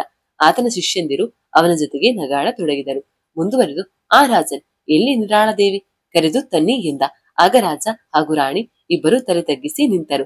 ಮುಂದುವರೆದು, ಮರ್ಜಲ, ಏನಾಯ್ತು ರಾಜ ಎಂದ ಸುಕ್ಕಿನಿಂದ. ಅದಕ್ಕೆ ರಾಜ, ಅದು ನಿರಾಳದೇವಿ, ಎಲ್ಲೂ ಕಾಣಿಸುತ್ತಿಲ್ಲ ಸ್ವಾಮಿ, ಬೆಳಗ್ಗೆಯಿಂದ ಹುಡುಕುತ್ತಿದ್ದೇವೆ ಎಂದ. ಆ ಮಾತಿಗೆ ಮರ್ಜಲ ಕೋಪ ನೆತ್ತಿಗೇರಿತು. ಏನೆಂದೆ ಕುಣ್ಣಿ? ನನ್ನ ಜೊತೆಗೆ ನಿರಾಳದೇವಿಯನ್ನ ಕಳುಹಿಸಿ ಕೊಡಬೇಕಾಗುತ್ತಲ್ಲ ಎಂದು ಅವಳನ್ನ ಬಚ್ಚಿಟ್ಟು ಈಗ ಕಾಣುತ್ತಿಲ್ಲ ಎಂದು ಸುಳ್ಳು ಹೇಳುತ್ತಿರುವೆಯಾ ಎಂದ. ಆಗ ರಾಜ ರಾಣಿ ಮರ್ಜಲನ ಕಾಲು ಹಿಡಿದುಕೊಂಡ. ಇಲ್ಲ ಸ್ವಾಮಿ, ನಾವು ಸುಳ್ಳು ಹೇಳುತ್ತಿಲ್ಲ ಎಂದರು. ಆಗ ಮರ್ಜಲ, ಇರಿ, ಈಗಲೇ ಗೊತ್ತಾಗುತ್ತದೆ ನೀವು ಸುಳ್ಳು ಹೇಳುತ್ತಿದ್ದೀರೋ ಅಥವಾ ಇಲ್ಲವೋ ಎನ್ನುತ್ತಾ ತನ್ನ ಮಂತ್ರದಂಡವನ್ನ ತೆಗೆದುಕೊಂಡು ಏನೇನೋ ಮಂತ್ರವನ್ನ ಹೇಳುತ್ತಾ ನಿಂತುಕೊಂಡ. ಆಗ ಆತನ ಮುಂದೆ ಒಂದು ವ್ಯೂ ರಚನೆಯಾಯಿತು. ಅದರಲ್ಲಿ ಏನಾಗುತ್ತಿದೆ ಎಂಬುದು ಕೇವಲ ಮರ್ಜಲನಿಗೆ ಮಾತ್ರ ಕಾಣುತ್ತಿತ್ತು. ಆ ವ್ಯೂನಲ್ಲಿ ನಿರಾಳದೇವಿ ರುದ್ರಶಂಕರನ ಆಶ್ರಮದಲ್ಲಿ ಶಿವಪೂಜೆಯಲ್ಲಿ ನಿರತಳಾಗಿದ್ದಳು. ಅದನ್ನು ನೋಡಿದ ಮರ್ಜಲ, ಓ ರಾಜಕುಮಾರಿ, ನಾನು ಪೂಜೆಯಲ್ಲಿ ನಿರತನಾಗಿದ್ದಾಗ ನೀನು ರಾತ್ರೋರಾತ್ರಿ ರುದ್ರಶಂಕರನ ಸಾನ್ನಿಧ್ಯ ಸೇರಿರುವೆಯಾ? ಹಾ ಎಂದು ಜೋರಾಗಿ ನಗತೊಡಗಿದ ಎಂದು ಓದಿದ ರಾಜಿ. ಆಗ ನೀನು, ಓ, ಆಗಿದ್ರೆ ರುದ್ರಶಂಕರ ಹೇಳೋದನ್ನ ನೋಡಿದ್ರೆ ಮರ್ಜಲನಿಗೂ ರುದ್ರಶಂಕರನಿಗೂ ಮೊದಲೇ ಏನೋ ಆಗಿ ಬರಲ್ಲ ಅನ್ಸುತ್ತೆ. ಮರ್ಜಲನಿಗೆ ಈಗ ನಿರಾಳದೇವಿ ಎಲ್ಲಿದ್ದಾಳೆ ಅಂತ ಗೊತ್ತಾಯ್ತು. ಆಗಿದ್ರೆ ಮರ್ಜಲ ನಿರಾಳದೇವಿಯನ್ನ ಹೇಗೆ ಕರ್ಕೊಂಡು ಬರ್ತಾನೆ? ರುದ್ರಶಂಕರನಿಗೂ ಮರ್ಜಲನಿಗೂ ಏನಾದ್ರೂ ಫೈಟ್ ನಡೆಯುತ್ತಾ ಹೇಗೆ ಎಂದು ಕೇಳುತ್ತಾಳೆ. ಆಗ ರಾಜಿ, ಏ ಲೂಸು, ನಿನ್ಗೆಷ್ಟ ಸಾರಿ ಹೇಳ್ಬೇಕು, ನಾನು ಇದೇ ಫಸ್ಟ್ ಟೈಮ್ ಓದ್ತಾ ಇರೋದು ಅಂತ, ಮುಂದೇನಾಗುತ್ತೆ ನನ್ಗೇನು ಗೊತ್ತು ಅಂತ ಎಂದ. ಮುಂದುವರೆದು, ಹಾ, ಒಂದು ನಿಮಿಷ ನೀನು ನಾನು ಕತೆ ಓದೋಕೆ ಮುಂಚೆ ಮಳೆ ಬರೋ ಎಪಿಸೋಡ್ ವರೆಗೂ ಕೇಳಿದ್ದೀನಿ ಅಂದ್ಯಲ್ಲ, ಹೇಗೆ, ಯಾವಾಗ ಕೇಳಿದ್ಯಾ? ಯಾರು ಓದೋದನ್ನ ಕೇಳಿದ್ಯಾ ಎಂದ. ಆಗ ನೀರು, ಇಲ್ಲೇ ಕೇಳಿದ್ದೀನಿ, ನೀನು ಓದೋದನ್ನ ಕೇಳಿದ್ದೀನಿ. ಅವಳ ಕೂದಲು ಹಾರಾಡುತ್ತಲೇ ಇದ್ದವು. ಅವಳ ಮುಖ ತುಂಬಾ ಭಯಂಕರವಾಗಿತ್ತು. ಮತ್ತದೆ ಗಂಭೀರ ಧ್ವನಿಯಿಂದ ಹೇಳಿದಳು. ಅದ್ಕೆ ರಾಜಿ, ಏ ಲೋಸು, ನಾನು ನಿನ್ನ ಮುಂದೆ ಕತೆ ಓದ್ತಾ ಇರೋದು ಇದೇ ಫಸ್ಟ್ ಟೈಮ್, ನೀನು ನೋಡಿದ್ರೆ ಮೊದಲೇ ಕೇಳಿದ್ದೀನಿ ಅಂತಿದ್ಯಲ್ಲ ಎಂದ. ಆಗ ರಾಜಿ ಆ ಕಿಟಕಿಯಿಂದ ಬಂದು ಆ ಆರಾಮ್ ಕುರ್ಚಿ ಮೇಲೆ ಕೂತ್ಕೊಂಡು ಈ ಮಂಚದ ಮೇಲೆ ಮಲಗಿಕೊಂಡು ಆ ಮರ್ಜಲ ಮಹೇಶ್ವರ ಮಳೆ ಬರೆಸ್ತೀನಿ ಅಂತ ಹೇಳಿರೋ ಎಪಿಸೋಡ್ ವರೆಗೂ ಕೇಳಿದ್ದೀನಿ, ಉಳಿದಿದ್ದನ್ನ ಇವತ್ತೇ ಕೇಳಿದೆ ಎಂದಳು. ಅದಕ್ಕೆ ನಗುತ್ತಾ ರಾಜಿ, ಏನ್ ತಮಾಷೆ ಮಾಡ್ತಿದ್ಯಾ ನೀನು ಕಿಟಕಿಯಿಂದ ಹೇಗೆ ಬರೋಕೆ ಸಾಧ್ಯ? ಆಮೇಲೆ ಮರ್ಜಲ ಮಳೆ ಬರೆಸ್ತೀನಿ ಅಂತ ಹೇಳಿ ಹೋಗಿರೋ ಎಪಿಸೋಡ್ ಮುಗಿಸಿ ಮುಂದೆ ಒಂದು ಎಪಿಸೋಡ್ ಓದಿದ್ದೀನಿ ನಾನು. ಆದ್ರೆ ನೀನು ಅವೆಲ್ಲನ್ನು ಕೇಳಿದ್ದೀನಿ ಅನ್ನೋದಾದ್ರೆ ಅದರ ಮುಂದಿನದ್ದು ಕೇಳಿರಬೇಕಲ್ವಾ ಎಂದ. ಆಗ ನೀರು ಮತ್ತದೇ ಗಂಭೀರ ಧ್ವನಿಯಲ್ಲಿ, ಆಗಿದ್ರು ನೀನು ಆ ಎಪಿಸೋಡ್ ಓದುವಾಗ ನಾನು ನಿರುತ್ತಳ ಹತ್ತಿರ ಹೋಗಿದ್ದೆ ಅನ್ಸುತ್ತೆ ಎಂದಳು. ಏ ಲೂಸು, ಏನ್ ಮಾತಾಡ್ತಾ ಇದ್ಯಾ ನೀನೇ ಅಲ್ವಾ ನಿರುತ್ತರ, ಮತ್ತೆ ಏನು ನೀರು ಹತ್ರ ಹೋಗೋದು ಎಂದ. ಅದಕ್ಕೆ ನಗುತ್ತಾ ನೀರು, ನಾನು ನಿರು ಅಲ್ಲ ಎಂದಳು. ಓ, ನೀನು ನಿರು ಅಲ್ಲ, ನಾನು ರಾಜಿ ಅಲ್ಲ, ನಾನು ಪವರ್ ಸ್ಟಾರ್ ಪುನೀತ್ ರಾಜ್ಕುಮಾರ್, ನೀನ್ಯಾರು ಹಾಗಿದ್ರೆ ಎಂದವನೇ ಜೋರಾಗಿ ನಗಡತೊಡಗಿದ. ಆಗ ಒಮ್ಮಿಂದೊಮ್ಮಿಗೆ ಜೋರಾಗಿ, ಏಯ್ ಮುಚ್ಚೋ ಬಾಯಿ ಎಂದಳು ನೀರು. ಅವಳ ಧ್ವನಿಯಿಂದ ಒಮ್ಮೆಗೆ ರಾಜಿ ಎದೆ ಬಡಿತ ನಿಂತಂತೆ ಅನುಭವವಾಯಿತು. ಅವಳೇ ಮುಂದುವರೆದು, ನಾನು ಯಾರು ಅಂತ ನೋಡ್ತೀಯಾ ಎಂದವಳೇ ತಿರುಗಿದಳು. ಅವಳ ಆರುತ್ತಿದ್ದ ಕೂದಲುಗಳ ಮಧ್ಯ ಕಾಣುವ ಅವಳ ರೌದ್ರಾವತರಕ್ಕೆ ರಾಜಿ ಎದರಿಬಿಟ್ಟ. ಒಮ್ಮೆಗೆ ಎದರಿ ಬೆಚ್ಚಿಬಿದ್ದ. ಹಣೆಯಿಂದ ಬೆವರು ಇಳಿಯತೊಡಗಿತು. ಕೈಕಾಲುಗಳು ನಡುಗ ತೊಡಗಿದವು. ಆತ ಆ ಎದರುವ ಧ್ವನಿಯಲ್ಲಿ, ಯಾರು ನೀನು ಹಾಗಿದ್ರೆ ಎಂದ. ನೀರು ಭಯಂಕರವಾಗಿ ನಗುತ್ತಾ, ನಾನು ಕಣೋ, ನಿನ್ನ ಬಾಲ್ಯದ ಗೆಳತಿ, ಎಲ್ಲರೂ ಪ್ರೀತಿಯಿಂದ ಕರಿತಿದ್ರಲ್ಲ ಚಿನ್ನು ಅಂತ, ಅವಳೇ. ನನ್ನ ನಿಜವಾದ ಹೆಸರು ನಿರಾಳ. ಸಾಕಾ, ಇನ್ನು ಬೇಕಾ ಎಂದು ಬಿಟ್ಟಳು. ಆ ಕ್ಷಣಕ್ಕಾಗಲೇ ರಾಜೆಯ ಉಸಿರು ತನ್ನಗಾಗಿತ್ತು. ಎದೆ ಬಡಿತವೇ ನಿಂತು ಹೋಗಿತ್ತು. ಮೊದಲೇ ದೇವಭೂತವೆಂದರೆ ನಂಬಿಕೆಯಿಲ್ಲದ ರಾಜಿ ನಿರುತ್ತರಳ ಆ ವೇಷಕ್ಕೆ ಬೆಚ್ಚಿ ಬಿದ್ದಿದ್ದ. ಆತನಿಗೆ ಏನು ಮಾಡಬೇಕೆಂದು ಯೋಚಿಸುವ ಮೊದಲೇ ಪಾರ್ಟಿ ಮಾಡ್ಬೇಕು ಅಂತ ಪ್ಲಾನ್ ಮಾಡಿದ್ದಾಗ ಎಣ್ಣೆ ತರೋಕೆ ಹೋಗಿದ್ದ ಆದಿ ಮನೆಗೆ ಬಂದ. ಆತ ಬಂದು ಇಬ್ಬರನ್ನ ಹುಡುಕುತ್ತಾ ರೂಮ್ಗೆ ಬಂದು ಬಾಗಿಲು ತೆರೆಯುತ್ತಲೇ ರಾಜಿ ಬಾಗಿಲನ್ನ ನೋಡಿದ. ಅದು ಆದಿ ಎಂದು ತಿಳಿದು ನಿಟ್ಟುಸಿರು ಬಿಟ್ಟನಾತ. ಕೂಡಲೇ ರಾಜಿ ಓಡಿ ಹೋಗಿ ಆದಿಯ ಪಕ್ಕದಲ್ಲಿ ನಿಂತು, ಲೋ ಮಗ, ಅಲ್ನೋಡು ಎನ್ನುತ್ತಿದ್ದಂತೆ ನಿರುತ್ತರ ತಲೆ ಸುತ್ತು ಬಂದು ಬಿದ್ದು ಬಿಟ್ಟಳು. ಕೂಡಲೇ ಅವಳನ್ನ ಹಿಡಿದುಕೊಂಡರು. ಆಗ ಆದಿ, ರಾಜಿ ನೀರು ತಗೊಂಡು ಬಾರೋ ಎಂದ. ಅದಕ್ಕೆ ರಾಜಿ, ಇಲ್ಲ ಮಗ, ಇವತ್ತು ತುಂಬಾ ಸುಸ್ತಾಗಿದೆ ತಿರುಗಿ ಅವಳು ಆಗ್ಲೇ ಮಲಗ್ತೀನಿ ಅಂತಿದ್ಲು, ಮಲ್ಕೊಳ್ಳಿ ಬಿಡೋ ಎನ್ನುತ್ತಾ ಅವಳನ್ನ ಎತ್ತಿ ಹಾಸಿಗೆ ಮೇಲೆ ಮಲಗಿಸಿದರು. ನಂತರ ರೂಮ್ನ ಫ್ಯಾನ್ ಆನ್ ಮಾಡಿ ರೂಮ್ ಬಾಗಿಲು ಹಾಕಿಕೊಂಡು ಹಾಲ್ಗೆ ಬಂದು ಕುಳಿತುಕೊಂಡರು. ರಾಜಿ ನಿರುತ್ತರ ಮೈಯಲ್ಲಿ ನಿರಾಳ ಬಂದ ವಿಷಯವನ್ನ ಆದಿಗೆ ಹೇಳಬೇಕೋ ಬೇಡವೋ? ನಿರಾಳ ನಿರುತ್ತರಳ ಮೈಯಲ್ಲಿ ಬಂದಿರುವುದು ನಿಜವಾ ಅಥವಾ ಏನಿದು ಎಂಬ ಗೊಂದಲದಲ್ಲಿ ರಾಜಿ ಯೋಚಿಸುತ್ತಾ ಕುಳಿತಿದ್ದ. ಆಗ ಆದಿ, ಏನಾಯ್ತೋ ಮಗು, ಆಗ್ಲೇ ಏನೋ ಹೇಳ್ಬೇಕು ಅಂತ ಓಡಿ ಬಂದ್ಯಲ್ಲ, ಏನದು ಎಂದ. ಆಗ ರಾಜಿ, ಏನಿಲ್ಲ ಮಗ, ಏನು ಸ್ವಲ್ಪ ಟೆನ್ಷನ್ ಅಷ್ಟೇ ಎಂದ. ಅದಕ್ಕೆ ಆದಿ, ಮಗ ನಿರುಗೆ ಏನೂ ಆಗಲ್ಲ ಬಿಡು, ನೀನೇ ಹೇಳಿದ ಹಾಗೆ ಸ್ವಲ್ಪ ಸುಸ್ತಾಗಿದೆ ಅಷ್ಟೇ, ಅದಕ್ಕೆ ಮೂರ್ಛೆ ಬಂದಿರ್ಬೋದು ಎಂದ. ಆಗ ರಾಜಿ, ಹೌದು ಮಗ, ಹಾಗೆ ಅನ್ಸುತ್ತೆ ಎಂದು ನಿಟ್ಟುಸಿರು ಬಿಡುತ್ತಾ. ನಂತರ ಆದಿ ಹಾಗೂ ರಾಜಿ ಇಬ್ಬರು ತಂದಿದ್ದ ಎಣ್ಣೆಯನ್ನ ಕುಡಿದು ಮುಗಿಸಿ ಮಲಗಿಕೊಂಡರು. ಇತ್ತ ಅಮ್ಮನವರ ಮಠಕ್ಕೆ ಹೋಗಿದ್ದ ಪೂರ್ಣಮ್ಮ ಗುರುಗಳ ನಿರೀಕ್ಷೆಯಲ್ಲಿ ಕುಳಿತುಕೊಂಡಿದ್ದಳು. ಆಗ ಒಳಗಿನಿಂದ ಬಂದ ಗುರುಗಳು ಎದುರಿಗೆ ಕೇಸರಿ ಬಟ್ಟೆ ಹಾಸಿದ್ದ ಮಂಚದ ಮೇಲೆ ಕುಳಿತುಕೊಂಡರು. ಪೂರ್ಣಮ್ಮ ಅವರ ಕಾಲಿಗೆ ನಮಸ್ಕರಿಸುತ್ತಾ ಮತ್ತೆ ಮರಳಿ ಬಂದು ಕುಳಿತುಕೊಂಡು ಅವರನ್ನೇ ನೋಡತೊಡಗಿದರು. ಆಗ ಸ್ವಾಮಿಗಳು, ಹಾ ತಾಯಿ, ಅಮ್ಮನವರು ನಿಮ್ಮ ಕನಸಲ್ಲಿ ಎಂದರು. ಆಗ ಪೂರ್ಣಮ್ಮ, ಹೌದು ಸ್ವಾಮಿ, ಆದರೆ ಈ ಬಾರಿ ಯಾಕೆ ಎಂದರು ಕುತೂಹಲದಿಂದ. ಅದಕ್ಕೆ ಸ್ವಾಮಿಗಳು, ಯಾರು ಯಾವತ್ತು ಯಾರ ಜೀವನದಲ್ಲೂ ಯಾರ ಕನಸಿನಲ್ಲೂ ಸುಮ್ಮನೆ ಬರುವುದಿಲ್ಲ ತಾಯಿ. ಅಮ್ಮನವರು ನಿಮ್ಮ ಕನಸಲ್ಲಿ ಬಂದಿದ್ದಾರೆ ಅಂದ್ರೆ ಅದಕ್ಕೊಂದು ಕಾರಣ ಇದ್ದೇ ಇರುತ್ತಮ್ಮ. ನಾನು ನನ್ನ ಆಲೋಚನೆಗೆ ನಿಲುಕಿದಂತೆ ಆ ಉದ್ದೇಶ ಏನಿರಬಹುದೆಂದು ತಿಳಿಸುತ್ತೇನೆ, ಹೆದರಬೇಡಿ ಎಂದರು. ಆಗ ಪೂರ್ಣಮ್ಮ, ಆಯ್ತು ಎಂದವರೇ ಕೈ ಮುಗಿದು ಗುರುಗಳನ್ನೇ ನೋಡುತ್ತಾ ಕುಳಿತುಕೊಂಡರು. ಆಗ ಕಣ್ಮುಚ್ಚಿದ ಗುರುಗಳು ಒಂದು ದೀರ್ಘವಾದ ಉಸಿರನ್ನ ಒಳಗೆ ತೆಗೆದುಕೊಂಡರು. ಕೊಂಚ ಸಮಯದವರೆಗೂ ಹಾಗೇ ಇದ್ದು ನಂತರ ನಿಧಾನವಾಗಿ ಕಣ್ಣು ತೆರೆದರು. ಅಷ್ಟೊತ್ತು ಅವರ ಪ್ರತಿಕ್ರಿಯೆಗೆ ಕಾಯುತ್ತಾ ಬಕಪಕ್ಷಿಯಂತೆ ಕುಳಿತಿದ್ದ ಪೂರ್ಣಮ್ಮ ಅವರನ್ನ ಮತ್ತಷ್ಟು ಆಶಯದ ಕಣ್ಣುಗಳಿಂದ ನೋಡಿದರು. ಆಗ ಗುರುಗಳು, ತಾಯಿ ಯಾಕೆ ಏನು ಎಂದು ಕೇಳಬೇಡಿ, ಎಲ್ಲದಕ್ಕೂ ಉತ್ತರ ಸಿಕ್ಕೇ ಸಿಗುತ್ತದೆ. ಇವತ್ತಿಗೆ ಸರಿಯಾಗಿ 1 ವಾರದ ನಂತರ ನಾವು ಒಂದು ಪೂಜೆ ಮಾಡಬೇಕಾಗುತ್ತದೆ. ನೀವು ನಾಳೆ ನಾನು ಪೂಜೆ ಮಾಡಿಕೊಡುವ ತಾಯ್ತವನ್ನ ತೆಗೆದುಕೊಂಡು ಹೋಗಿ ನಿಮ್ಮ ಮಗನ ಕೊರಳಿಗೆ ಕಟ್ಟಿ, ನಂತರದ ದಿನ ಮತ್ತೆ ನೀವು ಇಲ್ಲಿಗೆ ಬಂದು ಪೂಜೆಯಾಗುವವರೆಗೂ ಇರಬೇಕಾಗುತ್ತದೆ ಎಂದರು. ಆಗ ಪೂರ್ಣಮ್ಮ, ಆಯ್ತು ಗುರುಗಳೇ, ಆದರೆ ನನ್ನ ರಾಜಿ ಎಂದರು. ಆಗ ಗುರುಗಳು, ನಿಮ್ಮ ಮಗನ ಅವಶ್ಯಕತೆ ಇರುವುದು ಇಲ್ಲಲ್ಲ, ಬೇರೆ ಕಡೆಗೆ. ನಾನು ಏನು ಮಾಡಬೇಕೆಂದು ನಿಮಗೆ ತಿಳಿಸುತ್ತೇನೆ, ಹೆದರಬೇಡಿ ಎಂದರು. ಆಗ ಪೂರ್ಣಮ್ಮನಿಗೇನು ಅನುಮಾನ ಶುರುವಾಯಿತು. ಗುರುಗಳೇ, ಏನಾದ್ರೂ ಅಪಾಯ ಎಂದರು ಸಂಶಯದಿಂದ. ತುಸು ನಗುವ ಮೊಗದಿಂದ ಗುರುಗಳು, ಅಪಾಯ ಯಾರಿಗಿಲ್ಲ ಅಪಾಯ, ನಮಗೂ ಇದೆ, ನಿಮಗೂ ಇದೆ. ಇಡೀ ಜಗತ್ತನ್ನೇ ಕಾಯುವವ ವಿಷವನ್ನ ಗಂಟಲಲ್ಲಿ ಇಟ್ಟುಕೊಂಡು ಕುಳಿತುಕೊಂಡವನಿಗೂ ಇದೇ ಅಪಾಯ.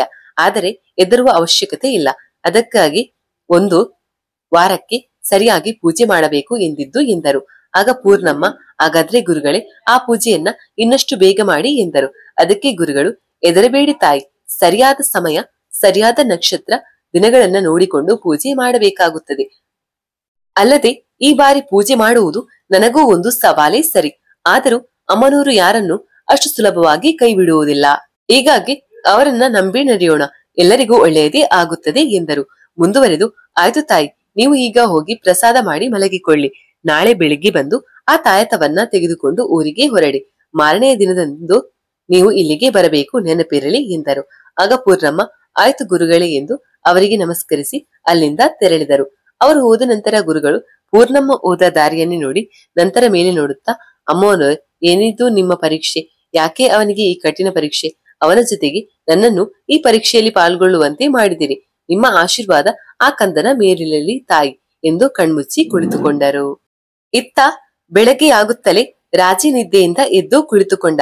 ರಾಜಿಗೆ ಇಂದಿನ ದಿನದ ಭಯಾನಕ ನೆನಪು ಯಾಕೋ ಮರೆತಿರಲೇ ಇಲ್ಲ. ನಂತರ ಅಲ್ಲಿದ್ದು ಎದ್ದು ಸೀದಾ ನಿರುತ್ತರ ಮಲಗಿದ ರೂಮ್ಗೆ ಬಂದ ರಾಜಿ. ನಿಧಾನವಾಗಿ ರೂಮ್ನ ಬಾಗಿಲನ್ನ ತೆಗೆದು ಆಕೆಯನ್ನ ನೋಡಿದ. ನಿರುತ್ತರ ಆಯಾಗಿ ಮಲಗಿ ನಿದ್ದೆ ಮಾಡುತ್ತಿದ್ದಳು. ಆತ ನಿಧಾನವಾಗಿ ಮತ್ತೆ ಬಾಗಿಲನ್ನ ಹಾಕುವಾಗ ಏಯ್ ಎಂದಳು ನಿರುತ್ತರ. ಆಗ ಬೆಚ್ಚಿಬಿದ್ದ ರಾಜಿ ತಬ್ಬಿಬ್ಬಾಗಿ ನೋಡಿದ. ಆಗ ನಿರುತ್ತರ, ಯಾಕೋ ಹಾಗೆ ಹೋಗ್ತಾ ಇದ್ಯಾ, ನನ್ನನ್ನ ಎಬ್ಬಿಸಲ್ವಾ ಎಂದಳು ಮಲಗಿಕೊಂಡೆ. ಆತ ನಗುತ್ತಾ, ನೀನು ಇನ್ನು ಮಲ್ಕೊಂಡಿದ್ಯಲ್ಲ ನಿರು, ಅದಕ್ಕೆ ಯಾಕೆ ಡಿಸ್ಟರ್ಬ್ ಮಾಡ್ಬೇಕು ಅಂತ ಸುಮ್ನಾದೆ ಅಷ್ಟೇ ಎಂದ ನಗುತ್ತಾ. ಲೂಸು, ನೀನು ಎಬ್ಬಿಸ್ತೀಯ ಅಂತ ನಾನು ಮತ್ತೆ ಕಣ್ಮುಚ್ಚಿ ಮಲ್ಕೊಂಡೆ. ಆದರೆ ನೀನು ನೋಡಿದ್ರೆ ನನ್ನ ಹತ್ರ ಬಂದು ಮುಖದ ಮೇಲೆ ಹರಡಿರೋ ಕೂದಲನ್ನ ಸರಿಸಿ ನನ್ನ ಹಣೆಗೊಂದು ಮುತ್ತು ಕೊಟ್ಟು ರೊಮ್ಯಾಂಟಿಕ್ ಆಗಿ ನಿರು ಅಂತ ಅಂತೀಯ ಅನ್ಕೊಂಡ್ರೆ ನೀನೇನೋ ಎಂದಳು ಹುಸಿ ಮುನಿಸಿನಲ್ಲಿ. ಆಗ ರಾಜಿ ನಗುತ್ತಾ, ಲೂಸು, ಅಷ್ಟೊಂದೆಲ್ಲ ಕನಸು ಕಾಣ್ಬೇಡ, ನಾನು ಅಷ್ಟೊಂದೆಲ್ಲ ರೊಮ್ಯಾಂಟಿಕ್ ಅಲ್ಲ ಎಂದ ನಗುತ್ತಾ. ಮುಂದುವರೆದು, ನಾನು ಆದಿನ ಎಬ್ಬಿಸಿ ಟೀ ಮಾಡ್ತೀನಿ, ನೀನು ಫ್ರೆಶ್ ಆಗು ಎಂದು ಆದಿಯನ್ನ ಎಬ್ಬಿಸಿ ಅಡುಗೆ ಮನೆಗೆ ಹೋಗಿ ಟೀ ಮಾಡತೊಡಗಿದ. ಆಗ ತಾನೆ ನಿನ್ನೆ ನಡೆದಿರೋದನ್ನ ಯಾರಿಗಾದ್ರೂ ಹೇಳಿದ್ರೆ ನಂಬ್ತಾರ? ನಿರುತ್ತರ ಮೈಯಲ್ಲಿ ನಿರಾಳ ಬಂದಿರೋದು ನಿಜಾನ, ಅಥವಾ ನನಗೆ ಪ್ರಕಾಶ ಹೇಳಿದ ಹಾಗೆ ಅದು ಜಸ್ಟ್ ಭ್ರಮೇನ? ಯಾಕೋ ಏನು ಅರ್ಥ ಆಗ್ತಾನೆ ಇಲ್ವಲ್ಲಪ್ಪ. ಇದಕ್ಕೆಲ್ಲ ಒಂದು ಸೊಲ್ಯೂಷನ್ ಹುಡ್ಬೇಕು ಅಂದ್ರೆ ಮೊದಲು ಪ್ರಕಾಶನ ಮೀಟ್ ಮಾಡಿ ಇದು ನಿಜಾನ ಅಥವಾ ಭ್ರಮೇನ ಅನ್ನೋದನ್ನ ನಾನು ತಿಳ್ಕೋಬೇಕು ಎಂದ. ಅಷ್ಟರಲ್ಲಿ ಆದಿ ಅಡುಗೆ ಮನೆಗೆ ಬಂದ. ರಾಜ್ಯನ ನೋಡಿ ಯಾಕೋ ಏನೇನೋ ಮಾತಾಡ್ತಾ ಇದ್ಯಾ, ಅದು ಒಬ್ಬೊಬ್ಬನೇ, ಏನಾಯ್ತು ನಿಂಗೆ ಎಂದ. ಆಗ ರಾಜಿ ತಡವರಿಸುತ್ತಾ, ಮಾತಾಡ್ತಾ ಇರ್ಲಿಲ್ಲ ಕಣೋ, ಹಾಡು ಆಡಿದ್ದೆ ಅಷ್ಟೇ ಎಂದ. ಓ ಹೌದಾ, ಏನ್ ಲವ್ ಸಾಂಗ, ಫುಲ್ ಫೀಲಾ ಎಂದು ಅವನು ಭುಜ ತಟ್ಟಿದ. ಅಷ್ಟೊತ್ತಿಗೆ ಒಳಗೆ ಬಂದ ನಿರುತ್ತರ, ಏನ್ ನಡೀತಾ ಇದೆ ಇಲ್ಲಿ, ರಾಜಿ ಟೀ ಎಲ್ಲೋ ಎಂದಳು. ಆಗ ಆದಿ, ಅಬ್ಬೋ ಇನ್ನೂ ಮದುವೆನೇ ಆಗಿಲ್ಲ, ಆಗ್ಲೇನೆ ಜೋರುಕಾ ಗುಲಾಮ ಆಗ್ಬಿಟ್ಟೇನಲ್ಲೋ ರಾಜಿ ಎಂದು ರೇಗಿಸಿದ. ಆಗ ಮೂವರು ನಗುತ್ತಾ ಟೀ ಕುಡಿಯತೊಡಗಿದರು. ಇತ್ತ ಬೆಳಿಗ್ಗೆ ಎದ್ದು ನದಿಯಲ್ಲಿ ಸ್ನಾನ ಮುಗಿಸಿದ ಪೂರ್ಣಮ್ಮ ಮಠಕ್ಕೆ ಬಂದು ಗುರುಗಳಿಗಾಗಿ ಕಾಯುತ್ತಾ ಕುಳಿತರು. ಗುರುಗಳ ಶಿಷ್ಯ ಬಂದು, ಗುರುಗಳು ಇನ್ನೇನು ಬರುತ್ತಾರೆ, ನೀವು ಬಂದರೆ ಕುಳಿತುಕೊಳ್ಳುವುದಕ್ಕೆ ಹೇಳಿ ಎಂಬುದಾಗಿ ತಿಳಿಸಿದ್ದಾರೆ ಎಂದು ಹೇಳಿದರು. ಆಗ ಪೂರ್ಣಮ್ಮ ಆಯ್ತು ಎಂದರು. ಆಗ ಒಳಗಿನಿಂದ ಬಂದ ಗುರುಗಳು, ತಗೊಳ್ಳಿ ತಾಯಿ ಎನ್ನುತ್ತಾ ಒಂದು ಚಿಕ್ಕ ಕೇಸರಿ ಬಟ್ಟೆಯಲ್ಲಿ ಸುತ್ತಿದ ಒಂದು ಪೊಟ್ಟಣವನ್ನ ಕೊಟ್ಟರು. ಅದನ್ನು ತೆಗೆದುಕೊಂಡು ಪೂರ್ಣಮ್ಮ ಕಣ್ಣಿಗೊತ್ತಿಕೊಂಡರು. ಆಗ ಗುರುಗಳು ಮುಂದುವರೆದು, ನೋಡಿ, ಇದನ್ನ ಯಾವುದೇ ಕಾರಣಕ್ಕೂ ನೆಲಕ್ಕೆ ಇಡಬೇಡಿ, ಆಮೇಲೆ ಇದನ್ನ ನಿಮ್ಮ ಬಿಟ್ಟು ಬೇರೆ ಯಾರೂ ಹಾಕಿಕೊಳ್ಳುವಂತಿಲ್ಲ ಎಂದರು. ಆಗ ಪೂರ್ಣಮ್ಮ, ಆಯ್ತು ಗುರುಗಳೇ, ನಾನಿನ್ನೂ ಬರ್ತೀನಿ ಎಂದು ಅವರ ಕಾಲು ನಮಸ್ಕರಿಸಿ ಮಠದ ಹೊರಗೆ ಹೋದರು.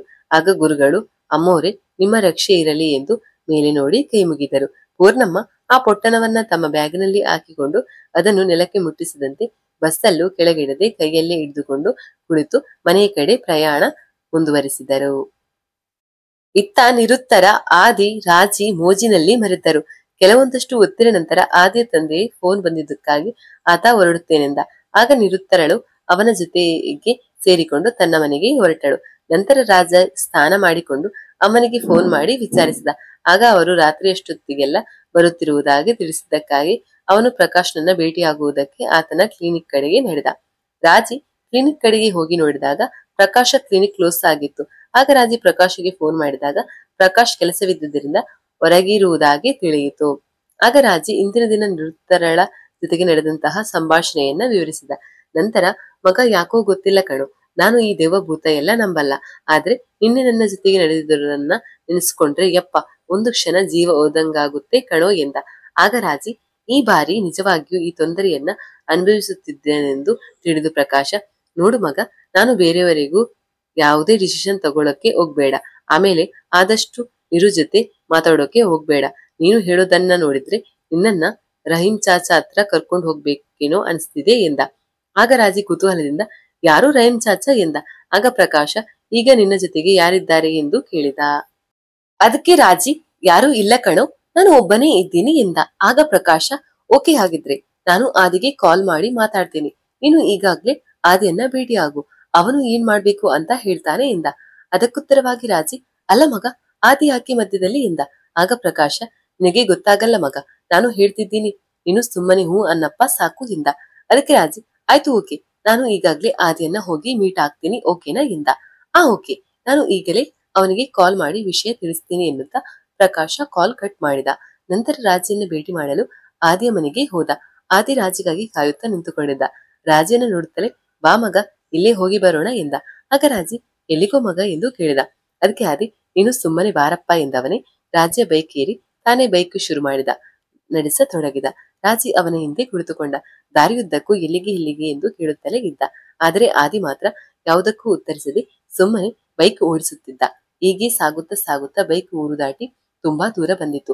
ನಂತರ ಅದ್ಯಾವುದೋ ಅಡ್ಡದಾರಿ ಹಿಡಿದು ಕಲ್ಲು ಮಣ್ಣಿನ ರಸ್ತೆ ಹಿಡಿದು ನಡೆಯಿತು. ಆ ದಾರಿಯನ್ನು ನೋಡಿ ರಾಜಿ, ಮಗ, ನಾನು ಇದೇ ಮೇನ್ ರೋಡ್ ನಲ್ಲೇ ಸಾಕಷ್ಟು ಸಾರಿ ಓಡಾಡಿದ್ದೀನಿ, ಆದರೆ ಇಲ್ಯಾವತ್ತೂ ಬಂದೇ ಇಲ್ಲ ಕಣೋ ಎಂದ.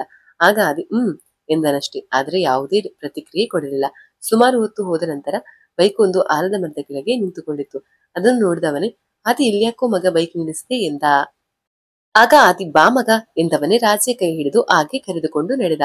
ಕೊಂಚ ದೂರ ಸಾಗುತ್ತಿದ್ದಂತೆ ಅಲ್ಲೊಂದು ಮಸೀದಿ ಕಾಣಿಸಿತು. ಅದನ್ನು ನೋಡಿದವನೇ, ಮಗ ಏನಾಯ್ತು ಎಂದು ಕೇಳಿದ. ಆಗ ಆದಿ, ನೀನು ಸುಮ್ಮನಿರು, ಏನೂ ಮಾತಾಡ್ಬೇಡ, ಎಲ್ಲ ನಾನು ನೋಡ್ಕೋತೀನಿ ಎಂದ. ಆಗ ಇಬ್ಬರು ಮಸೀದಿಯ ಒಳಗೆ ಹೋದರು.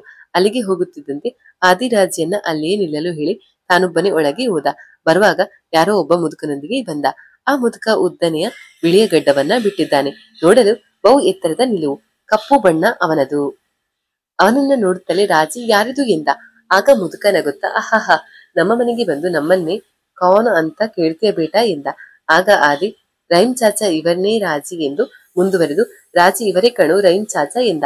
ಆಗ ರಾಜಿ ನಗುತ್ತಾ, ನಮಸ್ತೆ ಚಾಚಾ ಎಂದ. ನಮಸ್ತೆ ನಮಸ್ತೆ, ನಿಮ್ಮ ದೋಸ್ತ ನಮ್ಗೆ ಎಲ್ಲ ಹೇಳಿದ್ದಾರೆ ಬೇಟ, ನೀನು ಗಾಬರಿ ಆಗೋಕೆ ಹೋಗ್ಬೇಡ, ನಾವೆಲ್ಲ ನಿನ್ನ ಜೊತೆಗಿದ್ದೀವಿ ಎಂದ ರಹೀಂ ಚಾಚಾ. ಆಗ ರಾಜಿ ಆಯ್ತು ಚಾಚಾ ಎಂದ. ರಹೀಂ ಚಾಚಾ ಮುಂದುವರೆದು ಈ ಕೆಲಸವನ್ನ ಇವತ್ತೇ ಖತಮ್ ಮಾಡೋಣವಾ ಎಂದ. ಆಗ ಆದಿ ಆ ಚಾಚಾ ಇವತ್ತೇ ಮಾಡೋಣ, ಹೇಗಿದ್ರು ರಾಜಿ ಅಮ್ಮ ಊರಿಂದ ಬರೋದು ಸಂಜೆ ಆಗುತ್ತೆ, ಅಷ್ಟೊತ್ತಿಗೆ ಎನ್ನುತ್ತಿದ್ದಂತೆ ರಾಜಿ ಅವನನ್ನ ತಡೆದು ಇಲ್ಲ ಮಗ, ಅಮ್ಮ ನಾಳೆ ಮತ್ತೆ ಹೋಗ್ತಾ ಇದ್ದಾಳೆ, ಹೀಗಾಗಿ ಇವತ್ತು ಬೇಡ, ನಾಳೆ ಅಮ್ಮ ಹೋದ್ಮೇಲೆ ಇಟ್ಕೊಳ್ಳೋಣ ಎಂದ. ಅದಕ್ಕೆ ರಹೀಂ ಚಾಚಾ ಆಯ್ತು ಬೇಟ, ಆಗಿದ್ರೆ ನಾನು ನಾಳೆ ಬರ್ತೀನಿ ಎಂದ.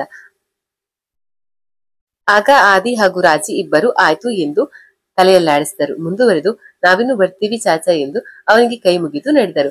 ಕೊಂಚ ದೂರ ಅವರು ಸಾಗುತ್ತಿದ್ದಂತೆ ರಹೀಂ ಚಾಚಾ ಅವರನ್ನ ಕರೆದ. ಅವರು ಏನು ಚಾಚಾ ಎನ್ನುತ್ತಾ ಬಂದು ನಿಂತುಕೊಂಡರು. ಆಗ 1 ಮಿನಿಟ್ ಬಂದೆ ಎನ್ನುತ್ತಾ ರಹೀಂ ಚಾಚಾ ಒಳಗೆ ಹೋದರು. ನಂತರ ಹೊರಗೆ ಬಂದ ರಹೀಂ ಚಾಚಾ ರಾಜೆ ಕೈಗೆ ಒಂದು ನೀರಿನ ಬಾಟಲಿಯನ್ನ ಕೊಟ್ಟ, ಆದಿಯ ಕೈಗೆ ಒಂದು ದಾರವನ್ನ ಕೊಟ್ಟು ನನ್ಗೆ ಯಾಕೋ ಮನಸ್ಸು ಒಪ್ಪುತ್ತಿಲ್ಲ, ಈ ಕೆಲಸ ಇವತ್ತೇ ಆಗಬೇಕಿತ್ತು ಅಂತ ಅಲ್ಲ ಹೇಳ್ತಾ ಇದ್ದೀನಿ ಅನ್ಸುತ್ತೆ, ಆದ್ರೆ ಏನ್ ಮಾಡೋದು, ಹೋಗ್ಲಿ ಸಾ, ಯಾವುದೇ ಸಂದರ್ಭದಲ್ಲೂ ನೀವಿಬ್ಬರು ಇವೆರಡರಿಂದ ದೂರ ಇರಬೇಡಿ, ಅದ್ರಲ್ಲೂ ಮುಖ್ಯವಾಗಿ ಆ ಹುಡುಗಿ ನಿಮ್ಮ ಜೊತೆ ಇದ್ದಾಗ ಎಂದ. ಆಗ ಇಬ್ಬರು ಒಬ್ಬರಿಗೊಬ್ಬರ ಮುಖ ನೋಡಿಕೊಂಡರು. ನಂತರ ಆಯ್ತು ಚಾಚಾ ಎನ್ನುತ್ತಾ ಅಲ್ಲಿಂದ ಬಂದು ಬೈಕ್ ಏರಿ ಹೊರಟರು. ಅವರನ್ನೇ ನೋಡುತ್ತಿದ್ದ ರಹೀಂ ಚಾಚಾ ಯಾ ಅಲ್ಲ, ಆ ಇಬ್ಬರ ಮೇಲೂ ರಕ್ಷಕರು ಎಂದ. ರಾಜಿ ಹಾಗೂ ಆದಿ ಬೈಕ್ ಏರಿ ಮನೆಗೆ ನಡೆದರು. ದಾರಿಯಲ್ಲಿ ರಾಜಿಗೆ 108 ಪ್ರಶ್ನೆಗಳ ಗೊಂದಲ ಎದುರಾಗಿತ್ತಂತೂ ಸುಳ್ಳಲ್ಲ. ಆಗ ರಾಜಿ ಮಗ ಏನು ಇದೆಲ್ಲ, ಯಾರು ಆ ರಹೀಂ ಚಾಚಾ, ನಮ್ಗ್ಯಾಕೆ ಅವರು ಈ ದಾರ ಮತ್ತು ನೀರನ್ನ ಕೊಟ್ರು, ಪ್ರಕಾಶ್ ನಿನ್ಗೆ ಏನು ಹೇಳ್ದ ಎಂದ. ಅದಕ್ಕೆ ಉತ್ತರವಾಗಿ ಆದಿ ಮಗ, ಪ್ರಕಾಶ್ ನನಗೆ ಕಾಲ್ ಮಾಡಿ ನಿನ್ನನ್ನ ರಹೀಂ ಚಾಚಾ ಹತ್ರ ಕರ್ಕೊಂಡು ಹೋಗು ಅಂತ ಹೇಳ್ದ, ಅದಕ್ಕೆ ಕರ್ಕೊಂಡು ಬಂದೆ ಅಷ್ಟೇ ಎಂದ. ಓಕೆ, ಆದ್ರೆ ಈ ರಹೀಂ ಚಾಚಾ ಯಾರು ಎಂದು ಕೇಳಿದ ರಾಜಿ. ಅದಕ್ಕುತ್ತರವಾಗಿ ಆದಿ ಈ ದೆವ್ವ ಬಿಡಿಸೋರು ಅಂತಾರಲ್ಲ, ಹಾಗೆ ಇವರು ಕೂಡ ಎಂದ. ಅಂದ್ರೆ ಎಂದ ಅನುಮಾನವಾಗಿ ರಾಜಿ. ಅಂದ್ರೆ ಪ್ರಕಾಶ್ ನನಗೆ ಕಾಲ್ ಮಾಡಿ ನಿನ್ನನ್ನ ಚೂರು ಹುಷಾರಾಗಿ ನೋಡ್ಕೋ ಅಂತ ಹೇಳ್ದ, ಆಮೇಲೆ ನಿರುತ್ತರ ಒಂಥರ ಆಡ್ತಿದ್ಲು ಅಂತ ನೀನು ಹೇಳಿದ್ಯಂತಲ್ಲ, ಅದಕ್ಕೆ ನಿನ್ನ ಸೇಫ್ಟಿಗೆ ಅಂತ ಇಲ್ಲಿಗೆ ಕರ್ಕೊಂಡು ಹೋಗೋಕೆ ಹೇಳ್ದ. ಅದು ಅಲ್ಲದೆ ರಹೀಂ ಚಾಚಾಗೂ ಪ್ರಕಾಶ್ಗೂ ತುಂಬಾನೇ ಕ್ಲೋಸ್ ರಿಲೇಶನ್ ಎಂದ.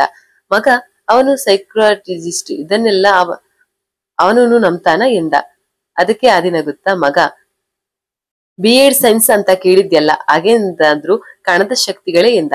ಮುಂದುವರೆದು ತನ್ನ ಹತ್ರ ಬರೋ ಕೇಸ್ಗಳನ್ನ ಸ್ಟಡಿ ಮಾಡಿದ್ಮೇಲೆ ಅವನು ಟ್ರೀಟ್ಮೆಂಟ್ ಶುರು ಮಾಡ್ತಾನೆ, ಹಾಗೆ ಟ್ರೀಟ್ಮೆಂಟ್ ಮಾಡುವಾಗ ಏನಾದ್ರೂ ಈ ತರ ಇದೆ ಅಂತ ಗೊತ್ತಾದ್ರೆ ಅವನು ರಹೀಂ ಚಾಚಾನ ಸಹಾಯ ತಗೋತಾನೆ ಅಷ್ಟೇ ಕಣೋ ಎಂದ. ಅದಕ್ಕೆ ರಾಜಿ ಎಂದನಷ್ಟೇ.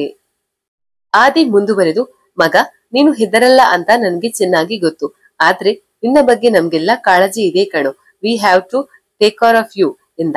ಅದಕ್ಕೆ ರಾಜಿ ನಗುತ್ತಾ ಥ್ಯಾಂಕ್ಸ್ ಮಗ ಎಂದ.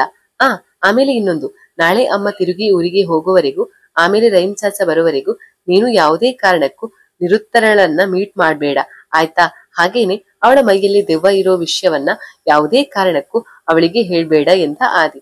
ಆಗ ರಾಜಿ ಆಯ್ತು ಕಣೋ, ಆದ್ರೆ ನಿನ್ಗಾಗ್ಲಿ ಪ್ರಕಾಶ ಆಗ್ಲಿ ನಿರುತ್ತರ ಮೈಯಲ್ಲಿ ದೆವ್ವ ಇರೋದನ್ನ ನೋಡಿಯೇ ಇಲ್ವಲ್ಲೋ, ಬರೀ ನಾನು ಹೇಳಿದ್ದನ್ನ ನಂಬಿ ನೀವು ಇಷ್ಟೆಲ್ಲ ಮಾಡಿದ್ರೆ ಎಂದು ಕೇಳಿದ.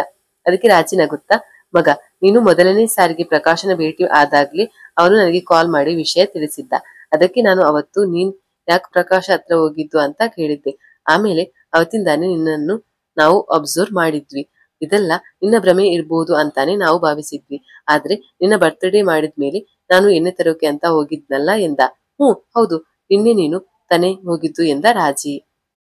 ಮಗ, ನಾನು ಎಣ್ಣೆ ತಗೊಂಡು ಬಂದು ನಿನ್ನ ರೂಮ್ ಕಿಟಕಿ ಹತ್ರ ಬಸ್ಕೊಂಡು ನಿಂತ್ಕೊಂಡಿದ್ದೆ, ಆಗ ನೀನು ಕತೆ ಓದ್ತಿದ್ದಿ, ಹಾಗೇನೆ ನಾನು ನಿರುತ್ತರ ದೆವ್ವದ ತರ ಆಡೋಕೆ ಶುರು ಮಾಡಿದ್ದನ್ನ ನೋಡಿದೆ, ಆಮೇಲೆ ಇದು ತುಂಬಾ ದೂರ ಹೋಗುತ್ತೆ ಅಂತಾನೆ ನಾನು ನಿನ್ನ ರೂಮ್ಗೆ ಬಂದೆ ಎಂದ. ಮಗ, ನೀನು ನಿರುತ್ತರಳನ್ನ ಆ ಸ್ಥಿತಿಯಲ್ಲಿ ನೋಡಿದ್ಯಾ ಎಂದು ಕೇಳಿದ. ಹೌದು ಕಣೋ, ಡೋಂಟ್ ವರಿ, ರಹೀಂ ಚಾಚಾ, ಪ್ರಕಾಶ, ನಾನು ಎಲ್ಲರೂ ನಿನ್ನ ಜೊತೆಗಿದ್ದೀವಿ, ನಿನಗೂ ನಿರುತ್ತರಗೂ ಏನೂ ಆಗಲ್ಲ ಎಂದ. ಅದಕ್ಕೆ ರಾಜಿ ಥ್ಯಾಂಕ್ ಯು ಮಗ ಎಂದನಷ್ಟೇ. ನಂತರ ಆದಿ ಹಾಗೂ ರಾಜಿ ಇಬ್ಬರು ಮನೆಗೆ ನಡೆದರು. ಅಲ್ಲಿಯೇ ಸಂಜೆಯವರೆಗೂ ಮಾರನೇ ದಿನ ಏನೇನು ಮಾಡಬೇಕು ಎಂಬುದರ ಬಗ್ಗೆ ಚರ್ಚೆ ನಡೆಸಿದರು. ಅವರ ಜೊತೆಗೆ ಫೋನಲ್ಲಿ ರಹೀಂ ಚಾಚಾ ಹಾಗೂ ಪ್ರಕಾಶ ಕೂಡ ಚರ್ಚೆಯಲ್ಲಿ ಪಾಲ್ಗೊಂಡಿದ್ದರು. ಅವರ ಪ್ಲಾನ್ ಪ್ರಕಾರ ನಿರುತ್ತರ ಮೈಯಲ್ಲಿ ನಿರಾಳ ಬರೋದು ರಾಜಿ ಕತೆ ಓದಿದಾಗ. ಪ್ರಕಾಶ ಕೆಲಸದ ನಿಮಿತ್ತ ಹೊರಗಿರೋದ್ರಿಂದ ರಹೀಂ ಚಾಚಾ ಬಂದು ರಾಜಿ ಮನೆಯಲ್ಲಿ ಅಡಗಿಕೊಂಡಾಗ ರಾಜಿ, ಆದಿ ಹಾಗೂ ನಿರುತ್ತರ ಮೂವರೇ ರಾಜಿ ಮನೆಯಲ್ಲಿದ್ದು, ರಾಜಿ ಕತೆ ಓದೋಕೆ ಶುರು ಮಾಡಿದಾಗ ನಿರುತ್ತರ ಮೈಯಲ್ಲಿ ದೆವ್ವ ಬಂದಾಗ ಆಗ ರಹೀಂ ಚಾಚಾ ಅಡ್ಡ ಬಂದು ನಿರುತ್ತರಳ ಮೈಯಲ್ಲಿರೋ ದೆವ್ವವನ್ನ ಬಂಧಿಸೋದು ಅವರ ಪ್ಲಾನ್ ಆಗಿತ್ತು. ಅಲ್ಲದೆ ರಾಜಿಗಾಗಲಿ ಅಥವಾ ಆದಿಗಾಗಲಿ ಏನೂ ತೊಂದರೆ ಆಗಬಾರದೆಂದು ಮಂತ್ರಿಸಿರುವ ನೀರು ಹಾಗೂ ಒಂದು ದಾರ ಅವರ ಕೈಯಲ್ಲಿ ಬೆಳಗ್ಗೆ ಮಸೀದಿಗೆ ಹೋದಾಗ ರಹೀಂ ಚಾಚಾ ಕೊಟ್ಟಿದ್ದ. ಆದ್ದರಿಂದ ದಾರ ಕಟ್ಟಿರುವವರ ಹತ್ತಿರ ಯಾವ ದೆವ್ವವೂ ಬರುವುದಿಲ್ಲ. ನೀರನ್ನ ದೆವ್ವ ಬಂದಿರುವವರ ಮೇಲೆ ಚಿಮುಕಿಸಿದರೆ ಮುಗೀತು. ಅದಕ್ಕೆ ನೋವಾಗಿ ಅವರಿಂದ ದೂರ ಇರುತ್ತದೆ. ಆ ದಾರ ಹಾಗೂ ನೀರನ್ನ ರಾಜಿ ರೂಮಲ್ಲೇ ಇಡಬೇಕೆಂದು ಎಲ್ಲರೂ ಸೇರಿ ಪ್ಲಾನ್ ಮಾಡಿಕೊಂಡರು. ಇಷ್ಟು ಹೊತ್ತಿಗೆ ಸಂಜೆ ಆಗಿತ್ತು. ಸಂಜೆಗೆ ಪೂರ್ಣಮ್ಮನವರು ಮನೆಗೆ ಬಂದರು. ಬರುತ್ತಲೇ ರಾಜಿ ಹಾಗೂ ಆದಿ ಅವರ ಯೋಗಕ್ಷೇಮವನ್ನ ವಿಚಾರಿಸಿದರು. ಮಾತ್ರವಲ್ಲದೆ ದರ್ಶನ ಪ್ರಯಾಣದ ಬಗ್ಗೆಯೂ ಕೇಳಿದರು. ನಂತರ ಪೂರ್ಣಮ್ಮ ಗುರುಗಳು ಅವರಿಗೆ ಕೊಟ್ಟಂತಹ ತಾಯ್ತನವನ್ನ ಕೊಟ್ಟು ಇದನ್ನ ಬೆಳಿಗ್ಗೆ ಸ್ನಾನ ಆದ್ಮೇಲೆ ಕಟ್ಕೋ ಎಂದರು. ಆಗ ರಾಜಿ, ಏನಮ್ಮ ಇದು, ಇದನ್ನಕ್ಕೆ ಕಟ್ಟುಕೋಬೇಕು, ನನಗೆ ಇದರಲ್ಲೆಲ್ಲ ನಂಬಿಕೆ ಇಲ್ಲ ಅನ್ನೋದು ಗೊತ್ತಿಲ್ವ ನಿಂಗೆ ಎಂದ. ಅದಕ್ಕೆ ಆದಿ, ಮಗ, ಅಮ್ಮ ಕೊಟ್ಟಿದ್ದನ್ನ ಸುಮ್ನೆ ಕಟ್ಕೋ ಅಷ್ಟೇ ಎಂದು ತುಸು ಗಂಭೀರವಾಗಿ. ಆಗ ಪೂರ್ಣಮ್ಮ, ನಾನು ಹೇಳಿದ್ನ ಮಾಡು ಅಷ್ಟೇ. ಆಮೇಲೆ ನಾನು ನಾಳೆ ಮತ್ತೆ ದೇವಸ್ಥಾನಕ್ಕೆ ಹೋಗ್ಬೇಕು. ಗುರುಗಳು ಬರೋಕೆ ಹೇಳಿದ್ದಾರೆ. ಮುಂದಿನ ವಾರ ಒಂದು ಪೂಜೆ ಇದೆ. ನಾನು ಒಂದು ವಾರ ಕೆಲಸಕ್ಕೆ ರಜೆ ಹಾಕಿದ್ದೀನಿ. ಅದಕ್ಕೆ ಒಂದು ವಾರ ನಾನು ಅಲ್ಲೇ ಇರ್ತೀನಿ. ಆಮೇಲೆ ಪೂಜೆ ಆದ್ಮೇಲೆ ಬರ್ತೀನಿ, ಆಯ್ತಾ ಎಂದರು ಪೂರ್ಣಮ್ಮ. ಆಗ ರಾಜಿ ಆದ್ಯ ಮುಖ ನೋಡಿದ. ಮುಂದುವರೆದು, ಆಯ್ತಮ್ಮ, ನಿನ್ನ ನಂಬಿಕೆಗೆ ಅಡ್ಡ ಬರಲ್ಲ, ಹೋಗ್ಬಾ ಆಯ್ತಾ ಎಂದ. ನಂತರ ಮೂವರು ಊಟ ಮಾಡಿದರು. ಆಮೇಲೆ ಆದಿ ತನ್ನ ಮನೆಗೆ ನಡೆದ. ಬೆಳಿಗ್ಗೆ ಪೂರ್ಣಮ್ಮ ಯಥಾ ಪ್ರಕಾರ ಎದ್ದು ರೆಡಿ ಆದರು. ನಂತರ ನಿರುತ್ತರ ಹಾಗೂ ಆದಿಗೂ ಬರ ಹೇಳಿದರು. ಅವರು ಬಂದ ಮೇಲೆ ಎಲ್ಲರೂ ಸೇರಿ ತಿಂಡಿ ಮಾಡಿದರು. ಆದರೆ ಸ್ನಾನವಾದ ಮೇಲೆ ರಾಜಿ ತಾಯತ ಕಟ್ಟುವುದನ್ನೇ ಮರೆತು ಹೋದ. ನಂತರ ಪೂರ್ಣಮ್ಮ ತಾನು ಹೋಗಿ ಒಂದು ವಾರದ ನಂತರ ಬರುವುದಾಗಿಯೂ ಫೋನಲ್ಲಿ ಕಾಂಟ್ಯಾಕ್ಟ್ ಇರುವುದಾಗಿಯೂ ಅಲ್ಲಿಯವರೆಗೂ ಮನೆಯ ಕಡೆಗೆ ಚೂರು ಗಮನ ಕೊಡು ಎಂದು ರಾಜಿಗೆ ತಿಳಿಸಿದರು. ಆತನು ಹೂ ಎಂದು ತಲೆಯಾಡಿಸಿದ. ನಂತರ ಪೂರ್ಣಮ್ಮನನ್ನ ಬಸ್ ಸ್ಟ್ಯಾಂಡಿಗೆ ಬಿಡೋಕೆ ರಾಜಿ ಹಾಗೂ ನಿರು ಇಬ್ಬರು ಆಟೋದಲ್ಲಿ ಹೋದರು. ಆದಿ ತನಗೇನು ಮುಖ್ಯವಾದ ಕೆಲಸ ಇದೆ ಎಂದು ಹೇಳಿ ತಾನು ಹೋಗಲಿಲ್ಲ. ಅವರು ಆ ಕಡೆ ಹೋಗುತ್ತಿದ್ದಂತೆ ಆದಿ ರಹೀಂ ಚಾಚಾಗೆ ಕಾಲ್ ಮಾಡಿ ರಾಜಿಯ ಮನೆಗೆ ಬರೋಕೆ ಹೇಳಿದ. ಅವನು ಹೇಳಿದ ಹಾಗೆಯೇ ಕೆಲವೇ ಹೊತ್ತಿನಲ್ಲಿ ರಹೀಂ ಚಾಚಾ ರಾಜಿಯ ಮನೆಯ ಮುಂದೆ ಹಾಜರಿದ್ದ. ಇನ್ನೇನು ಇಬ್ಬರು ಸೇರಿ ಒಳಗೆ ಹೋಗಬೇಕೆನ್ನುವಷ್ಟರಲ್ಲಿ ರಹೀಂ ಚಾಚಾ, ಅಯ್ಯೋ ಬೇಟಾ, ನಾನು ಮೇರಾ ಏಕ್ ಮುಖ್ಯವಾದ ವಸ್ತುವನ್ನೇ ಮನೇಲಿ ಇಟ್ಟು ಬಂದಿದ್ದೀನಿ. ನಾನು ಈಗಲೇ ಹೋಗಿ ತಗೊಂಡು ಬರ್ತೀನಿ ಎಂದ. ಆಗ ಆದಿ, ಆಯ್ತು ಚಾಚಾ, ಬೇಗ ಹೋಗಿ, ಇನ್ನೇನು ಅವರಿಬ್ಬರು ಬರ್ತಾರೆ. ಆಮೇಲೆ ನಾನು ಹೊರಗೆ ಇರ್ತೀನಿ. ನೀವು ಬಂದಾದ್ಮೇಲೆ ಇಬ್ಬರು ಸೇರಿ ಇಂದಿನ ಬಾಗಿಲಿಂದ ಒಳಗೆ ಹೋಗೋಣ ಎಂದ. ಅದಕ್ಕೆ ರಹೀಂ ಚಾಚಾ ಆಗಲಿ ಬೇಟಾ ಎನ್ನುತ್ತಾ ಬಂದ ಆಟೋದಲ್ಲಿಯೇ ತಿರುಗಿ ಕುಳಿತು ಮತ್ತೆ ಮನೆಗೆ ನಡೆದರು. ಇತ್ತ ಪೂರ್ಣಮ್ಮನನ್ನ ಬಸ್ಗೆ ಹತ್ತಿಸಿ ರಾಜಿ ಹಾಗೂ ನಿರುತ್ತರ ಇಬ್ಬರು ಮನೆಗೆ ಹಿಂದಿರುಗಿದರು. ಆಗ ಆದಿ ರೆಸ್ಟ್ ರೂಮ್ಗೆ ಹೋಗಿದ್ದ. ರಹೀಂ ಚಾಚಾ ತಿರುಗಿ ಮನೆಗೆ ಹೋಗಿದ್ದು ರಾಜಿಗೆ ಗೊತ್ತಿರಲಿಲ್ಲ.